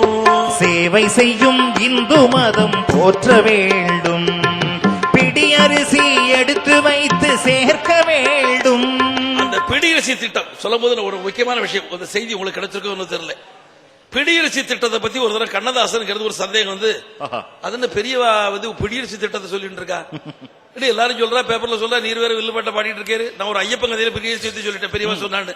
அந்த ஐயப்பனுக்கு வந்திருந்தார் கண்ணதாசன். பிடியரிசி பத்தி எல்லாரும் பிரமாதம் பேசால. என்ன விஷயம்? கண்ணதாசனுக்கு சந்தேகம், பிடியரிசி பிடிச்சுங்கிறது வச்சு அந்த நாட்டு ப்ராப்ளம் தீர்ந்துருமா கவிஞர். இதோடு இங்க நம்மை அழைத்து வந்த அன்புக்கும் வணக்கத்துக்குரிய நாராயணசாமி ஐயர் இருக்காங்க இல்லையா, அவங்கள மாதிரி ஒரு அன்பர் கூட்டு போயிருக்கார். ஒரு வக்கீல் இதே பேருடையவர் கூட்டு போயிருக்கார். போகும்போது கண்ணதாசனுக்கு சந்தேகம், இந்த பிடியரிசி திட்டத்தை பத்தி பெரியவாட்ட ஒன்று கேட்கணும்னு. நீ கை எப்படி பிடிச்சு பாரு, எப்படி இருக்கு பாரு, இப்ப எது மாதிரி இருக்கு பாரு பிடியரிசி தத்துவம். அது ஹிருதயம் மாதிரி இருக்குன்னா அந்த கவிஞன். ஆமா, அது ஹிருதயம் மாதிரி இருக்கிற அரிசியை அதில் அள்ளி கொடுத்தோம்னா உன்னுடைய ஹிருதயமாக நீ கொடுக்கிற, மனப்பூர்வமா கொடுக்கறன்னு சொல்லி அர்த்தம். ஆக பிடியரிசி சக்சஸ் ஆகிரும். அது எடுத்துக்கிறது மனப்பூர்வமா கொடுக்கிறேன்.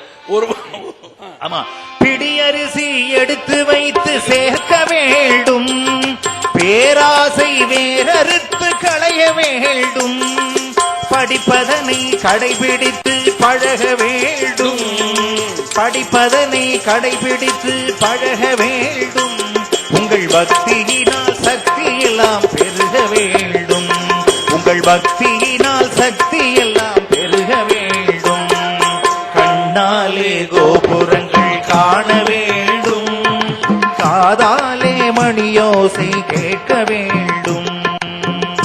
இன்னும் ஒரு வசன குறிப்பும் ஒரு பாடலோடும் நிகழ்ச்சியை நிறைவுபடுத்துகின்றேன். எனக்கு கொடுக்கப்பட்ட நேரத்தோட கொஞ்சம் தாண்டிக்கிட்டு இருக்கேன். இன்னும் 10 நிமிஷத்துல முடிச்சிருவேன். பெரிய அந்த பால் கதை உண்டோடான்னு கேட்பாரு திடீர்னு. பால் கதை 5-6 கதை சொல்லுவேன் நான். 5-6ல எதை தெரிகிறது? சரி, இன்னைக்கு 5 சொல்லி போடுவோம். பெரியவங்க இருந்து கேட்கறத பத்தி பிரச்சனை இல்லை. ஆமா, நம்ம மாதிரி ஆளு எவ்வளவு நேரம் இருக்கலாம், வேற வேலை போயிட்டு தான் உட்கார்ந்து உட்கார்ந்துருவாங்க.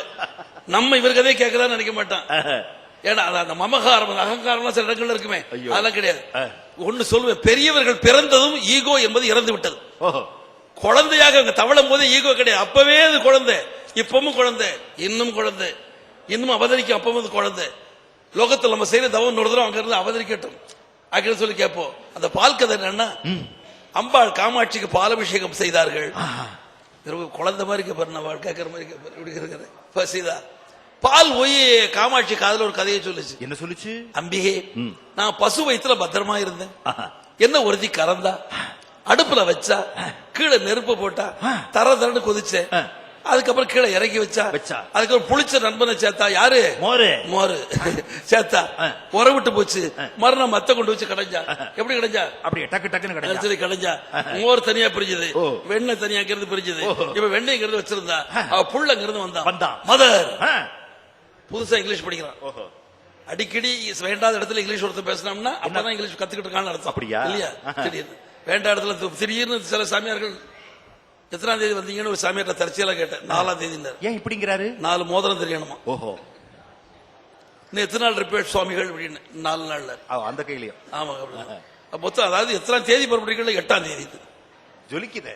நான் திருநெல்வேலிக்காரன், கொஞ்சம் வினயமான ஆள். நான் பதில் கேட்கறது கேட்டேன். நீங்க அடிக்கடி விரல கட்டுறதுல தோடு மறைஞ்சு போகுதுன்னு.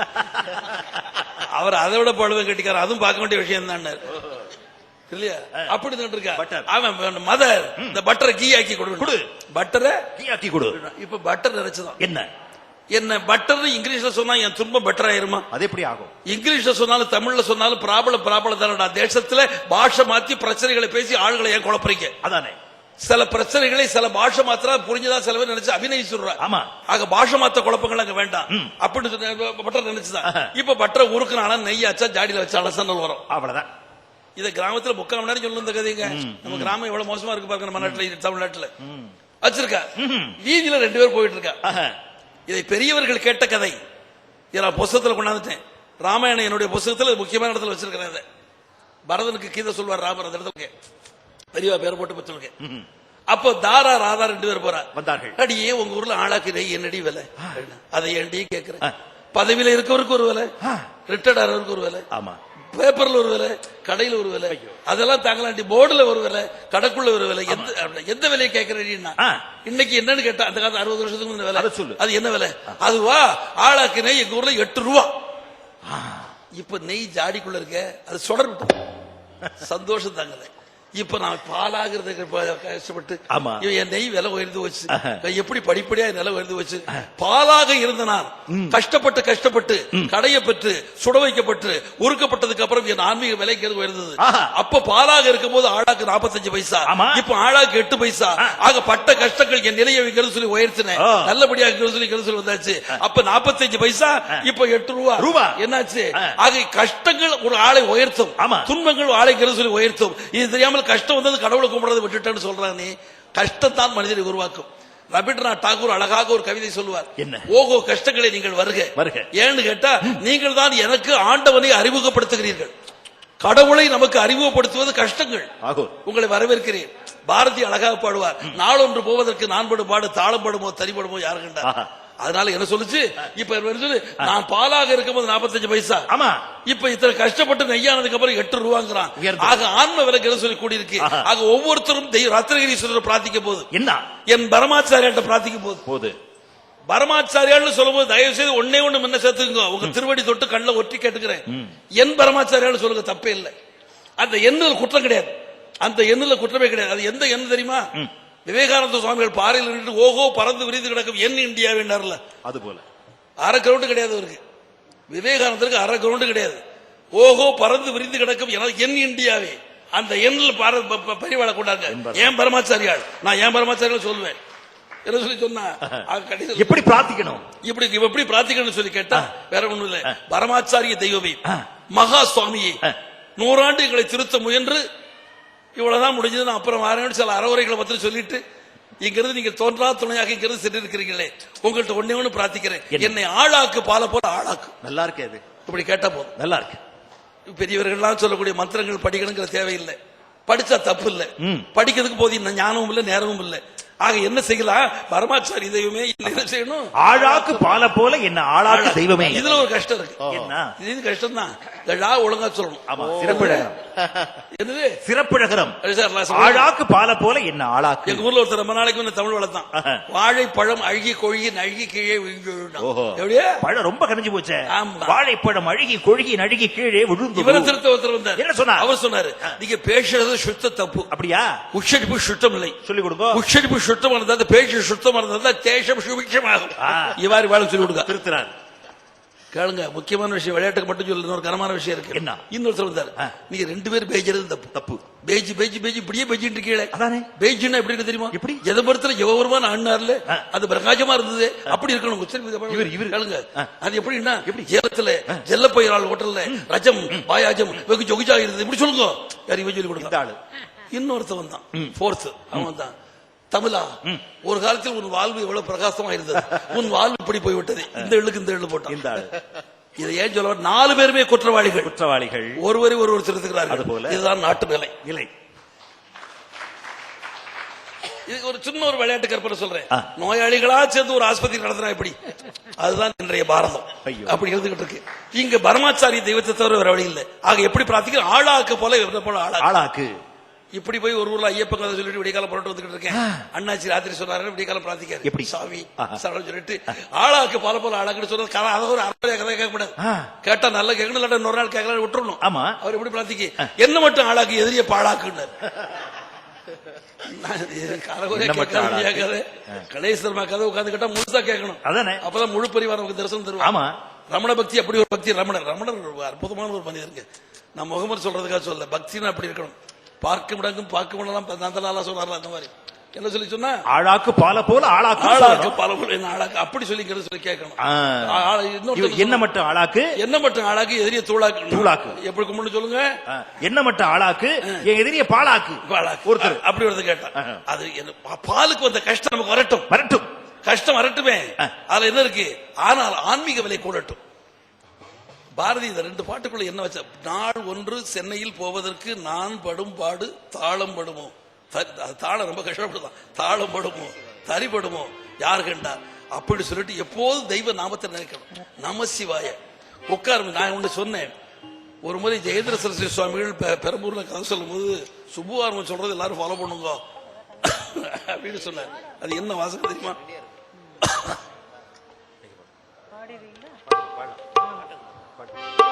டெலிபோன்ல ஹலோ அப்படிங்கிற எல்லாரையும், அது எந்த நேரம் இந்த இங்கிலீஷ் பிறந்ததோ தெரியல, என்ன பாதி பேர் அதுல பொய் தான் பேசுறான். அது செல்லா இருக்கட்டும், சயின்ஸ் டெவலப் ஆயிருக்கே தவிர மெஞ்ஞானங்க டெவலப் ஆகல. என்ன சொல்லுது, அலோங்கிறான். அதை தயவு செய்து ஒரு ஹிந்து பேசும்போது நமசிவாய அப்படி ஆரம்பிக்கும், அல்ல ஜெய் சங்கரா அப்படி ஆரம்பிக்கும். அப்படி சொல்லும்போது நாங்க சொன்னா கேட்க வர, நீர் சொல்லும் நீர் தான் போய் அடிச்சு சொல்லுவாரு. நமசிவாய சொல்லுங்க. நம சிவாய மந்திரத்தை நாளும் சொல்லுவோம், நன்மை தரும் வினைகளையே நாளும் வெல்லுவோம். நம சிவாய மந்திரத்தை நாளும் சொல்லுவோம், நன்மை தரும் வினைகளையே நாளும் வெல்லுவோம். பரம்பொருளின் திருத்துணையே என்று பாடுவோம், பரமசிவன் பாதம் தன்னை போற்றி வணங்குவோம். சிவாய மந்திரத்தை நாளும் சொல்லுவோம், நன்மை தரும் வினைகளையே நாளும் வெல்லுவோம். ஓம் நம சிவாய, ஓம் நம சிவாய, ஓம் நம சிவாய, ஓம் நம சிவாய. எங்கும் ஜோதி வடிவமாக விளங்கும் ஈஸ்வரன், எதிலும் நல்ல சுடரொளியாய் காட்சி தருகிறான். எங்கும் ஜோதி வடிவமாக விளங்கும் ஈஸ்வரன், எதிலும் நல்ல சுடரொளியாய் காட்சி தருகிறான். பொங்கும் ஞான மூர்த்தியான சோமசுந்தரன், புவனம் முழுதும் ஆட்சி செய்து அருளை தருபவன்.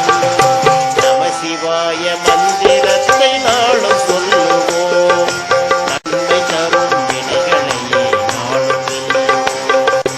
ஓம் நம சிவாய, ஓம் நம சிவாய, ஓம் நம சிவாய, ஓம் நம சிவாய. நெற்றி கண்ணில் அதர்மம் தன்னை அழிக்கும் சீலனாம், நேர்மந்திரன் நெஞ்சம் தனில் கோவில் கொண்டவன். நெற்றி கண்ணில் அதர்மம் தன்னை அழிக்கும் சீலனாம், நேர்மந்திரன் நெஞ்சம் தனில் கோவில் கொண்டவன். பணிந்து நிற்கும் பக்தர்களை என்றும் காக்கவே, பணிந்து நிற்கும் பக்தர்களை என்றும் காக்கவே, பரிவுடனே ஓடி வரும் பார்வதிநாதன். நம சிவாய மந்திரத்தை நாளும்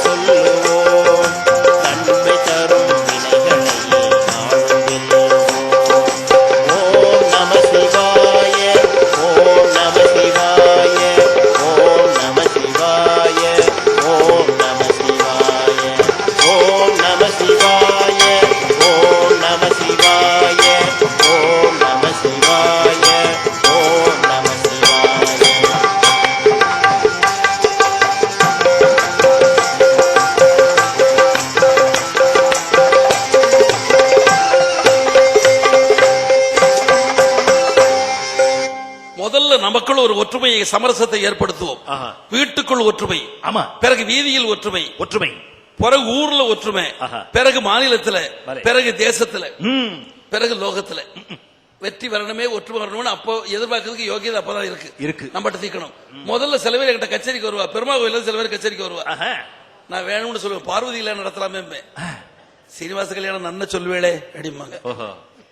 அதே மாதிரி சிவன் கோயில கச்சேரிக்கு சில பேர் வர்றா, பாத்துக்கிட்ட கொஞ்சம் பரவாயில்ல. சொல்லுவா, நான் வந்து பெருமாள் பத்தி சீனிவாச கல்யாணம் பண்றேன் அப்படின்னா, முதல்ல நீங்க பார்வதி கல்யாணம் பண்ணிட்டு அதுக்கப்புறம் அதை பண்ணுங்க அப்படி. இந்த நிலைங்கிறது மாறணும், மாற வேண்டும். இதை பெரியவா நமக்கு அழகா அனுகிரகம் பண்ணிருக்கிற கருத்து. நீங்கள் யாரு போய் ஆசை அவங்க பக்கத்திலே உட்கார்ந்த தெய்வங்கள்ட்ட கேட்டா தெரியுங்கிறது. கண்டிப்பா நாராயண் அந்த வாசகம் இருக்கு இல்லையா, அது மாதிரி தொலைபேசி எடுத்தோம்னா ஒரு ஹிண்டு பேசுறாருன்னு தெரியணும் அந்த குரல்ல நாராயணா என்ன செய்தி. அது கேட்கிறவரே நாராயணரா இருக்கக்கூடாது, அது ஒண்ணு இருக்கு, அது முக்கியம். சொல்ற மயில்டா சொல்றது இருக்கு. இப்ப அலோடு எந்த நேரம் சொல்ல ஆரம்பிச்சோமோ பாதி போய் இல்லையா, இப்பதான் ஐயா குளிச்சுக்கிட்டு இருக்காருமா. ஆக நாராயணா. இப்ப எங்க திருநெல்வேலியில அரிசின்னு ஒருத்தர் சொல்ல மாட்டார், ஏன் சரி அரினா நாராயணன் பேர் வந்துருதான், அதனால சொல்ல மாட்டார். என்னங்க இன்னொருத்தர் அவரு சொல்ல மாட்டாரு, ஏன் தெரியுமா, அவரு வந்து அரிசியில சிவன் எழுத்து முதல் எழுத்து இருக்கான், சொல்ல மாட்டாரு. ஆமா, இப்போ ரெண்டு பேரும் அரிசி கலையிறான் வேண்டிதான் இல்லையா. இந்த பிரச்சனை ரொம்ப காலத்துக்கு முன்னே 47 வருஷம் இருக்கும். 47 வருஷத்துக்கு முன்னே என்எஸ் கிருஷ்ணருக்கு நான் எழுதியிருக்கேன். இதுவும் சமரசமா இருக்க வேண்டும். காஞ்சி பீடாதிபதிகள் அங்க சொல்லக்கூடிய அனுகிரகம் பண்ணும் போது சொல்ற வார்த்தை என்ன, நாராயணா. நாராயணா நம்ம கும்பிட்டு இருக்கிறது யாரு, நமசிவாயத்தை. கும்பிட்டு கொண்டிருப்பது நமசிவாயத்தை, அவர்கள் வணங்குவது நாராயணா. அந்த ஒற்றுமை நமக்குள்ள பரிபூர்ணமா சொல்லி வரணும். இதை நான் எழுதியிருக்க படத்துல. ஆக இவாளும் உஞ்சவர்த்தி வந்துட்டு இருப்பா, யாரு இவாளும் வந்துகிட்டு இருப்பா. அப்படி வந்துகிட்டு இருக்கும்போது முதல்ல இவர் பாடுறாரு, முதல்ல விபூதிக்காரர் பாடுறாரு. எப்படி சிவாய நமவென சிந்திப்பார்க்கு அபாயம் அணுகாது, ஒரு அபாயம் அணுகாது. ஆமா, சிவாய நமவென சிந்திப்பார்க்கு அபாயம் அணுகாது, ஒரு அபாயம் அணுகாது. இதை உபாயம் என்றே உரைப்பவருக்கு ஓங்கார பொருளாக விளங்கும். சிவாய நமவென சிந்திப்பார்க்கு அபாயம் அணுகாது, ஒரு அபாயம் அணுகாது. இத பார்த்தாரு நாமதாரிக்கிறது, அவருக்கு போட்டிக்கு ஆரம்பிச்சார். அவர் எப்படி நாராயண கோவிந்தா ஹரியன நாமம் போட்டுக்கோணும், திருநாமம் போட்டுக்கோணும். ஆமா, நாராயண கோவிந்தா ஹரியன நாமம் போட்டுக்கோணும், திருநாமம் போட்டுக்கோணும். உங்க நமச்சிவாயனை நினைச்சு சாம்பலால் வெளிச்சம் போடுதே வெளிச்சவாயுது. நாராயண கோவிந்தா ஹரியன நாமம் போட்டுக்கோணும், திருநாமம் போட்டுக்கோணும். இப்போ கலைவாணர் வருவார், ரெண்டு பேரும் படுத்து தூங்குறாங்க திண்ணையில, கொஞ்சம் விடுத்தி முடிஞ்சாச்சு படுத்து தூங்கிட்டு இருக்காங்க. இந்த நாம போட்டவர் தூங்குறாராம், விபூதி பூசணும் தூங்குறாராம். அப்ப இவருக்கு ஒரு வசனம் ஒண்ணு வரும், என்ன சொல்லுவா, வேடிக்கையாக வரும். அதுக்குள்ள அருமையான வினையா இருக்கும். என்ன தெரியுமா, நாம போட்டவர் படுத்திருக்கும் போது விபூதி நட்டக்குத்தர் நிக்கிற மாதிரி இருக்கு, விபூதி படுத்திருக்க மாதிரி இருக்கு. ஆமா, அங்க விபூதி பூசிக்கவர் படுத்திருக்கும் போது நாம நட்டக்குத்தர் நிக்கிற மாதிரி இருக்கு இல்லையா. இது நாம போட்டவர் படுத்திருக்கும் போது விபூதி படுத்திருக்க மாதிரி, இவர் படுத்திருக்கும் போது நாம நட்டக்குத்தர் மாதிரி இருக்கு. படுத்து அழைச்சா தேசத்துல பிரச்சனை தீர்ந்து போது, முழிச்சிருக்கும் போது ஏன் தான் பெருசு பண்றாங்களோ தெரியலையே, ஒருத்தருக்கு ஒருத்தர் ஒற்றுமையாக இருக்கிறது போல. நாராயணன் நாராயண அழகாக தெளிவாக சொல்லி சொல்றார்கள், அது ஒற்றுமைகள் சொல்லி வரணும்னு சொல்லிட்டு பெரியவர்கள் முன்னாலே காலடி முதல் காஞ்சி வரைக்கும் நிறைவாக பாடிய பாடல் இருக்கு. அந்த பாடலை பாடி நிகழ்ச்சியை நிறைவுபடுத்துகின்றேன். அது என்னன்னா, அதுக்கு ஒரு விளக்கம் சொல்லி அந்த பாட்டை ஆரம்பிக்கணும்.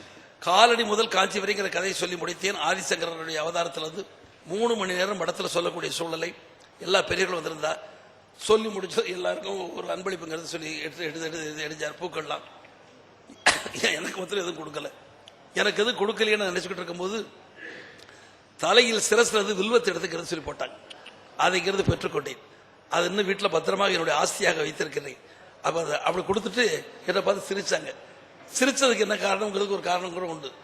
ஏன்னு கேட்டால் நான் கதையில் ஒரு விஷயத்த சொன்னேன். அது என்ன விஷயம் அப்படின்னா, சேமம் கேட்கும் போது யார் யாரும் ஒரு மேனரிசம் ஒன்று வரும். உண்டு உண்டு கொண்டக்கூடிய என்ன சௌக்கியம் கேட்கும்போது என்ன சௌக்கியமா தொலைஞ்சலாம் நல்லா இருக்கா அப்படின்னு கேட்பார். உண்மையாளர் கேட்கும்போது இப்படி நல்லா இருக்கா அவர் அப்படி கேட்டுக்கிட்டு இருப்பார். மேனரிசம் அங்கேயும் சொல்லி தெரியும். அது மாதிரி என் மேனரிசம் இப்படி கையை வச்சிருந்தேன் இப்படின்னா அது பெரியவா இப்படின்னதும் அங்கிருந்து அந்த வில்வம் எடுத்து போட்டாங்க. அது பத்தோஸ்தா இருக்கு. அப்போ ஆசு கவியாக ஒரு கவி பாடினேன். இந்த கவிதையோடு நிகழ்ச்சி பூர்த்தி ஆகிறது. இது என்னன்னு கேட்டா, எல்லாரும் பார்க்கும்போது மரமாச்சாரி தெய்வத்தினுடைய ஒரு முகம் காட்சி அளிக்கிறது. ஆமா, எனக்கு அப்போது காட்சி அளிப்பது 6 முகங்கள் காட்சி அளிக்கின்றன. 6 முகங்கள் பரமாச்சாரிய தெய்வத்தினுடைய முகத்துல காட்சி அடியதுக்கு அப்ப கிடைச்சது. அந்த காட்சி சுவாமிநாதன் என்னவோ தெரியல, எனக்கு 6 முகங்கள் காட்சி அளிச்சது. சுவாமிநாதன்லயே பூர்வாசிர பேர். ஆஹா, ஆஹா. அதுல என்ன கேட்டா முதல் முகம் என்ன, இரண்டாவது முகம் என்ன, மூணாவது முகம் என்ன? முதல் முகம் அம்மையிடம் வரம் கேட்கும் குழந்தை முகம் ஒன்று. பார்க்க விதமாக நான் பார்த்தோமானால் ஒரு தாயிட்ட காமாட்சிட்ட வரங்கக்கூடிய குழந்தை எப்படி வரம் கேட்கும் போது எப்படி இருக்கும், அந்த மாதிரி இருக்கும். இப்ப பாருங்க, குழந்தை முகம் தான். அம்மையிடம் வரம் கேட்கும் குழந்தை முகம் ஒன்று. அதை அனுபவிச்சா போதும் முழு ஹிந்து, அதுல சந்தேகம் இல்லை. அம்மாட்ட பெரியவா முகத்தை பாருங்க, ஒரு தடவை தெரியும். அம்மாட்ட வரம் கேட்கக்கூடிய குழந்தை முகம் ஒன்று. அன்பருக்கு அருள் கூட்டும் குருவின் முகம் ஒன்று. ஜெகத்குரு. அடுத்து அன்பர்களுக்கெல்லாம் அருள் கூட்டக்கூடிய ஜெகத்குருவினுடைய முகம். அடுத்து செம்மையுரு ஹிந்து மத தலைவர் முகம் ஒன்று. ஒவ்வொரு மதத்துக்கும் உங்க குரு யாரு, உங்களுக்கு நீங்க போக வேண்டிய ஸ்தலம் எது கேட்டா உடனே சொல்லுவான். நமக்கு அது சொல்ல தெரியல. இனிமேலாவது அதை ஓர் இருக்கை என்று சொல்வதற்கு நாம் கத்துக்கொள்வோம் அல்லவா?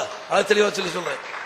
நீ எந்த ஊருக்கு புனித ஸ்தலம் போற, எங்கேயோ போறோம். எங்க போற, எங்க போற, எங்க சுற்றுலா பஸ் எங்க போகுது, அங்க போறேன், போயிட்டு இருக்கேன். நீ எங்க போற, ஃபாரினுக்கு போறேன்.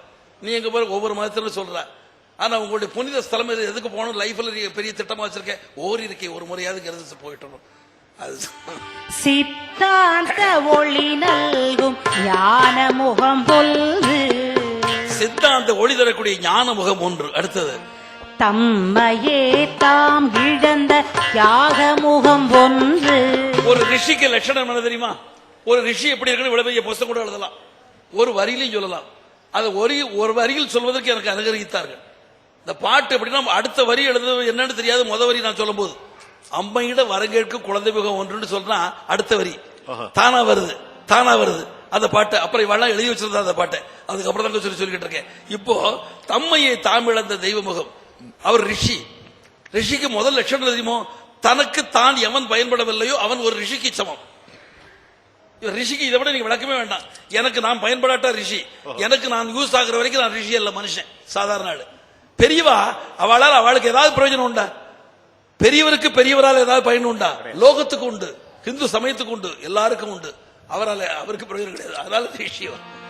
தாய் போல கருணை தரும் தெய்வ முகம் ஒன்று. தாய் போல கருணை தரும் அன்பு முகம் ஒன்று. அந்த ரிஷி பார்த்தோம். ரிஷிக்கு லட்சணம் என்னன்னு சொல்லி சொல்வார். தாடி இல்லை, இதல்ல, இதில் சூழலை இல்லை, தன்னை தான் இழந்தவர், லோகம் சௌக்கியமா இருக்கு சொல்லி நினைக்கூடிய அப்பேற்பட புரிதல். அடுத்தது நம்மிடையில் காட்சி தரும் ஆறு முகம் என்று. நம்மிடையில் காட்சி தரும் திருச்செந்தூர் ஆறுமுகம் எடுத்துங்களேன். ஆறுமுக பெருமான் சுவாமிநாதன் பூர்வாசுர பெயர் கொண்ட பெருமான் அல்லவா? ஆக நம்மிடையில் காட்சி தரும் ஆறுமுகம் என்று நமஸ்காரம் புரிகின்றோம் பெரியவரையில். அம்மையிடம் வரம் கேட்கும் குழந்தை முகம் ஒன்று. அன்பருக்கு அருள் கூட்டும் குருவின் முகம் ஒன்று. செம்மையுருகின்ற மத தலைவர் முகம் ஒன்று. சித்தாந்த ஒளி நல்கும் ஞான முகம் ஒன்று. தம்மையே தாமிழந்த யாக முகம் ஒன்று. தாய் போல கருணை தரும் தெய்வ முகம் ஒன்று. நம்மிடையில் காட்சி தரும் ஆறு முகம் என்று. நம்மிடையில் காட்சி தரும் ஆறு முகம் என்று. நமஸ்காரம் புரிகின்றோம் பெரியவரைக்கின்று. நமஸ்காரம் புரிகின்றோம் பெரியவரைக்கின்று. நம்மிடையில் காட்சி தரும் ஆறு முகம் என்று. நமஸ்காரம் புரிகின்றோம் பெரியவரை என்று. ஆறு முகம் என்று திருப்புகழில் நன்று. சான்றோர்களே, உங்கள் அனைவரையும் வேதத்தில் உள்ள ஒவ்வொரு வார்த்தைகளாக மதிக்கிறேன். தாய்மார்களையும் பெரியோர்களை வேதத்தில் ஒவ்வொரு வார்த்தைக்கு நம்ம இவ்வளவு வணக்கத்தை செலுத்துவோம். அதுபோல் கணேச சர்மா அவர்களை, அதுபோல் ஆத்மாவை, அதுபோல் நம்மளுடைய நீலகண்டையர் அவர்களை, இன்னும் இன்னைக்கு விருது பெற்ற எல்லா பெரியோர்களையும், நம்முடைய ரமணன் ஐயா அவர்களை, வீடு தேடி வந்து அற்புதமாக நீங்க வாருங்கள் இந்த வேத கைகரியத்துக்கு அழைத்த நம்ம நாராயணசாமி அவர்களை வேதத்தில் உள்ள வார்த்தைகளாக மதித்து உங்களுக்கு எனது வணக்கத்தை செலுத்துகின்றேன். உள்ளத்திற்குள் ஒரு ஆலயம் அமைப்போம். அந்த ஆலயத்துக்குள்ள மகா பெரியவாளை சிலையாக வைப்போம். அந்த சிலை பத்திரமாக இருக்கும். அந்த சிலைக்கு எந்தவித ஆபத்துகளும் வராது. அதை யாரும் ஒண்ணு அசைக்க முடியாது. அப்படி வரணும் இல்லையா? அப்படி ஒரு நிலையை நம்ம சொல்லி உண்டாக்கி கொள்வோம்னு உங்களை பணிவன்போடு கேட்டுக்கொண்டு அன்றாட வாழ்க்கையில் பெரியவர் இசத்தை கொண்டு சேர்ப்போமாக. பெரியவருடைய கொள்கைகளை வாழ்க்கையில் இணைப்போம். அவரவர்கள் இணைப்பது அவர்களின் வாழ்க்கைக்கு தேவையை பொறுத்து அங்கிருந்து சொல்லி அமையும். அப்படி அமைக்கணும்னு சொல்லிட்டு உங்கள்கிட்ட விடைபெறுகிறேன் சொல்ல மனசில்லை. ஆகம சில்ப சதசுடைய சிறப்புகளை அறிந்தவன் 1963 வருஷத்திலிருந்து நீங்கள் சிறப்பாக நடத்துறீங்க. அவருடைய நல்ல பயனாக சென்னையில் நிகழ்த்திருப்பது நேற்று ஆன்மீகமும் அரசியலும் சந்தித்திருக்கிறது. இது மூலமாக நல்லதுகள் நடக்கட்டும். சாபம் பெற்ற கூவம் திறந்துட்டும். இன்னும் பல சரித்திர மாற்றங்கள் ஏற்படட்டும். நாட்டில் நல்லது வரட்டும் பிரார்த்திப்போம். நம்ம பிரார்த்திக்க போது பரமாச்சாரிகளை இனி நமக்காக பிரார்த்திக்க வேண்டாம். ஒரு அவமானம் சொல்றேன். சூரியன் காலையில் உதித்து வருகிறான். சன்னல்ல ஒரு ஓட்டை இருக்கு, அது வழியா வீட்டுக்குள்ள விடுறான், துவாரத்து வழியாக. இப்ப அதுல பார்த்தா சூரியன் தெரியவான். என் வீட்டுக்குள்ள இந்த சூரியன் வந்ததால் எனக்கு மட்டுமல்ல, அவன் லோகத்துக்கு. அது மாதிரி பரமாச்சாரியால் உலகத்துக்கு நம்ம கொடுக்கிற விதமா கொடுத்த உலகம் வாங்க தயாரா இருக்குது. அது வெறும் மொழிபெயர்த்து புஸ்தகங்களை மொழிபெயர்த்து பிரசங்கம் பண்ணி புண்ணியம் இல்லை. நம்ம ஒவ்வொருத்தரும் பெரியவாளுடைய தெய்வத்திற்கு ஒரு நடமாடு தெய்வமாக மாற வேண்டும். நீ மாறுறியான்னு கேப்பா, நான் மாறித்தான் இருக்கிறேன். என் குடும்பம் சங்கர குடும்பம், சங்கர மண்டலத்தை சேர்ந்தவன். என் குடும்பத்தில் உள்ள எல்லாருக்கும் பெரியவாளை பத்தி தெரியும். இது மாதிரி எல்லா இந்து குடும்பமும் தமிழ் குடும்பங்களுக்கு என்ன சொல்லி மாறணும்னு சொல்லி கேட்டுக்கிட்டு உங்களிடமிருந்து விடைபெறுகிற சொல்ல மனசு இல்லை. மார்ச் மாசம் ஒரு 6 மணி நேரம் பெரிய வாசல் தானே நீலகண்ட இரவாளையும் ஆன்மா ஐயா அவர்களையும் என் அன்பு தாய்மார்கள் காமாட்சி சுரூபமாக மீனாட்சி சுரூபமாக வருகை தந்திருக்கிற எல்லாரையும் பெரியவர்களை இன்னைக்கு அப்போதைக்கு இப்போதே சொல்லி வைத்தேன் மாதிரி அந்த விழாவில் மார்ச் மாசம் கலந்து கொள்ளுங்கள். அன்னைக்கு முழுமையாக அன்னைக்கு தலைப்பே வீனஸ் காலனி ஆஸ்திக சமாஜம் ஸ்ரீ மகா பெரியவா மகிமை. அன்னைக்கு வீட்டில் பேசிக்கிட்டு போது கணேசர் மாசம் இப்பவே டைரியில குறிச்சு வச்சுட்டேன் அப்படின்னு சொல்லி சொன்னாரு. என்னது டேட்டு 14, 15, 16 3 தேதிகள். அன்னைக்கு மகா பெரியவா மகிமை மட்டுமே. அவட்ட எனக்கு நேர்ந்த அனுபவம். நம்ம என்ன கடைபிடிக்கணுங்கிறத இது வரைக்கும் இருந்த ஆச்சரியப்பட்டுக்கிட்டு இருக்கிறதுக்காக மற்ற பிறந்தவர்கள் ஆச்சாரிய சுவாமிகள் அப்படியா இப்படியா மிரக்கலா அதல்ல. அவர்கள் என்னன்னு கேட்டா நாம அப்படி ஆகணும்னு நினைச்சுக்கிட்டு இருக்காங்க. அது தெய்வங்கள். நம்ம என்ன பண்ணிக்கிட்டு இருக்கோம்? அந்த திருமூல காலத்துல என்ன பண்ணிக்கிட்டு இருக்கோம்? எத்தனை மகான் பிறந்தாலும் நம்மளை மாற்ற முடியலையே. அதான் பாரதி நொந்து போய் அவர் எழுதினார், மணி வெளுக்க சாடை உண்டு, எங்கள் மனம் வெளுக்க வழி இல்லை அப்படின்னு சொல்லி சொன்னார். ஆக மனம் வெளுக்க அவரோட வரம் கேட்போமாக என்று சொல்லிட்டு விடைபெறுகிறேன் சொல்ல மனசுல தற்காலிகமாக விடைபெறுகிறேன். அனைத்து பெரியவர்களுக்கும் தாய்மார்களுக்கும் உங்களுடைய திருவடி தொட்டு எனது கண்ணிலே ஒற்றி வணக்கத்தை சொல்லுகிறேன். மும்முறை ஜெய ஜெய சங்கர கோஷம் சொல்லுவோம். அப்புறம் வாழியில் தொடங்கும். ஜெய ஜெய சங்கர ஹரஹர சங்கர ஜெய ஜெய சங்கர ஹரஹர சங்கர ஜெய ஜெய சங்கர ஹர சங்கர. வாழியவே பல்லாண்டு காலம் வந்த தாய்மார்கள் பெரியோர்கள் வாழியவே, அந்த தாய்மாரும் பெரியோர்களும் வாழியவே வாழியவே பல்லாண்டு காலம் வந்த நடமாடும் பெரியவரின் அருளுரை வடிவமான கணேச சர்மா அவர்கள் 100 ஆண்டுக்கும் மேலாய் ராமானுஜர் போல வாழியவே, அவர்கள் ராமானுஜர் போல வாழியவே வாழியவே பல்லாண்டு காலம் நடமாடும் அப்போதி அடிகளான ரமணன் அவர்கள் வாழியவே, அவர்கள் பல்லாண்டு பல்லாண்டு வாழியவே, நாராயணசாமி அவர்கள் பல்லாண்டு பல்லாண்டு அன்னார் குடும்பம் அதுவும் வாழியவே, அந்த நல்ல குடும்பம் என்றும் வாழியவே வாழியவே பல்லாண்டு காலம் எங்கள் நடமாடும் சரஸ்வதியாம் எம்.எஸ். அம்மாவின் ஆன்மஸ்வரூபமான ஆன்மா அவர்கள் என்றும் வாழியவே, அவர்கள் பல்லாண்டு பல்லாண்டு வாழியவே,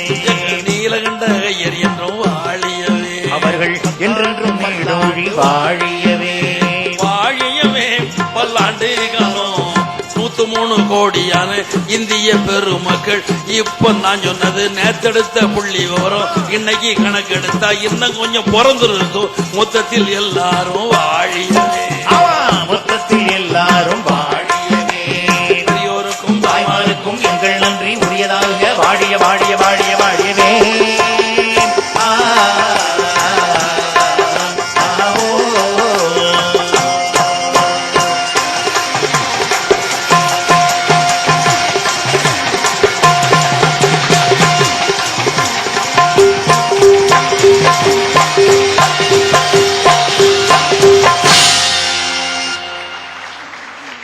ஜெய ஜெய சங்கர ஹர ஹர சங்கர ஜெய ஜெய சங்கர ஹர ஹர சங்கர.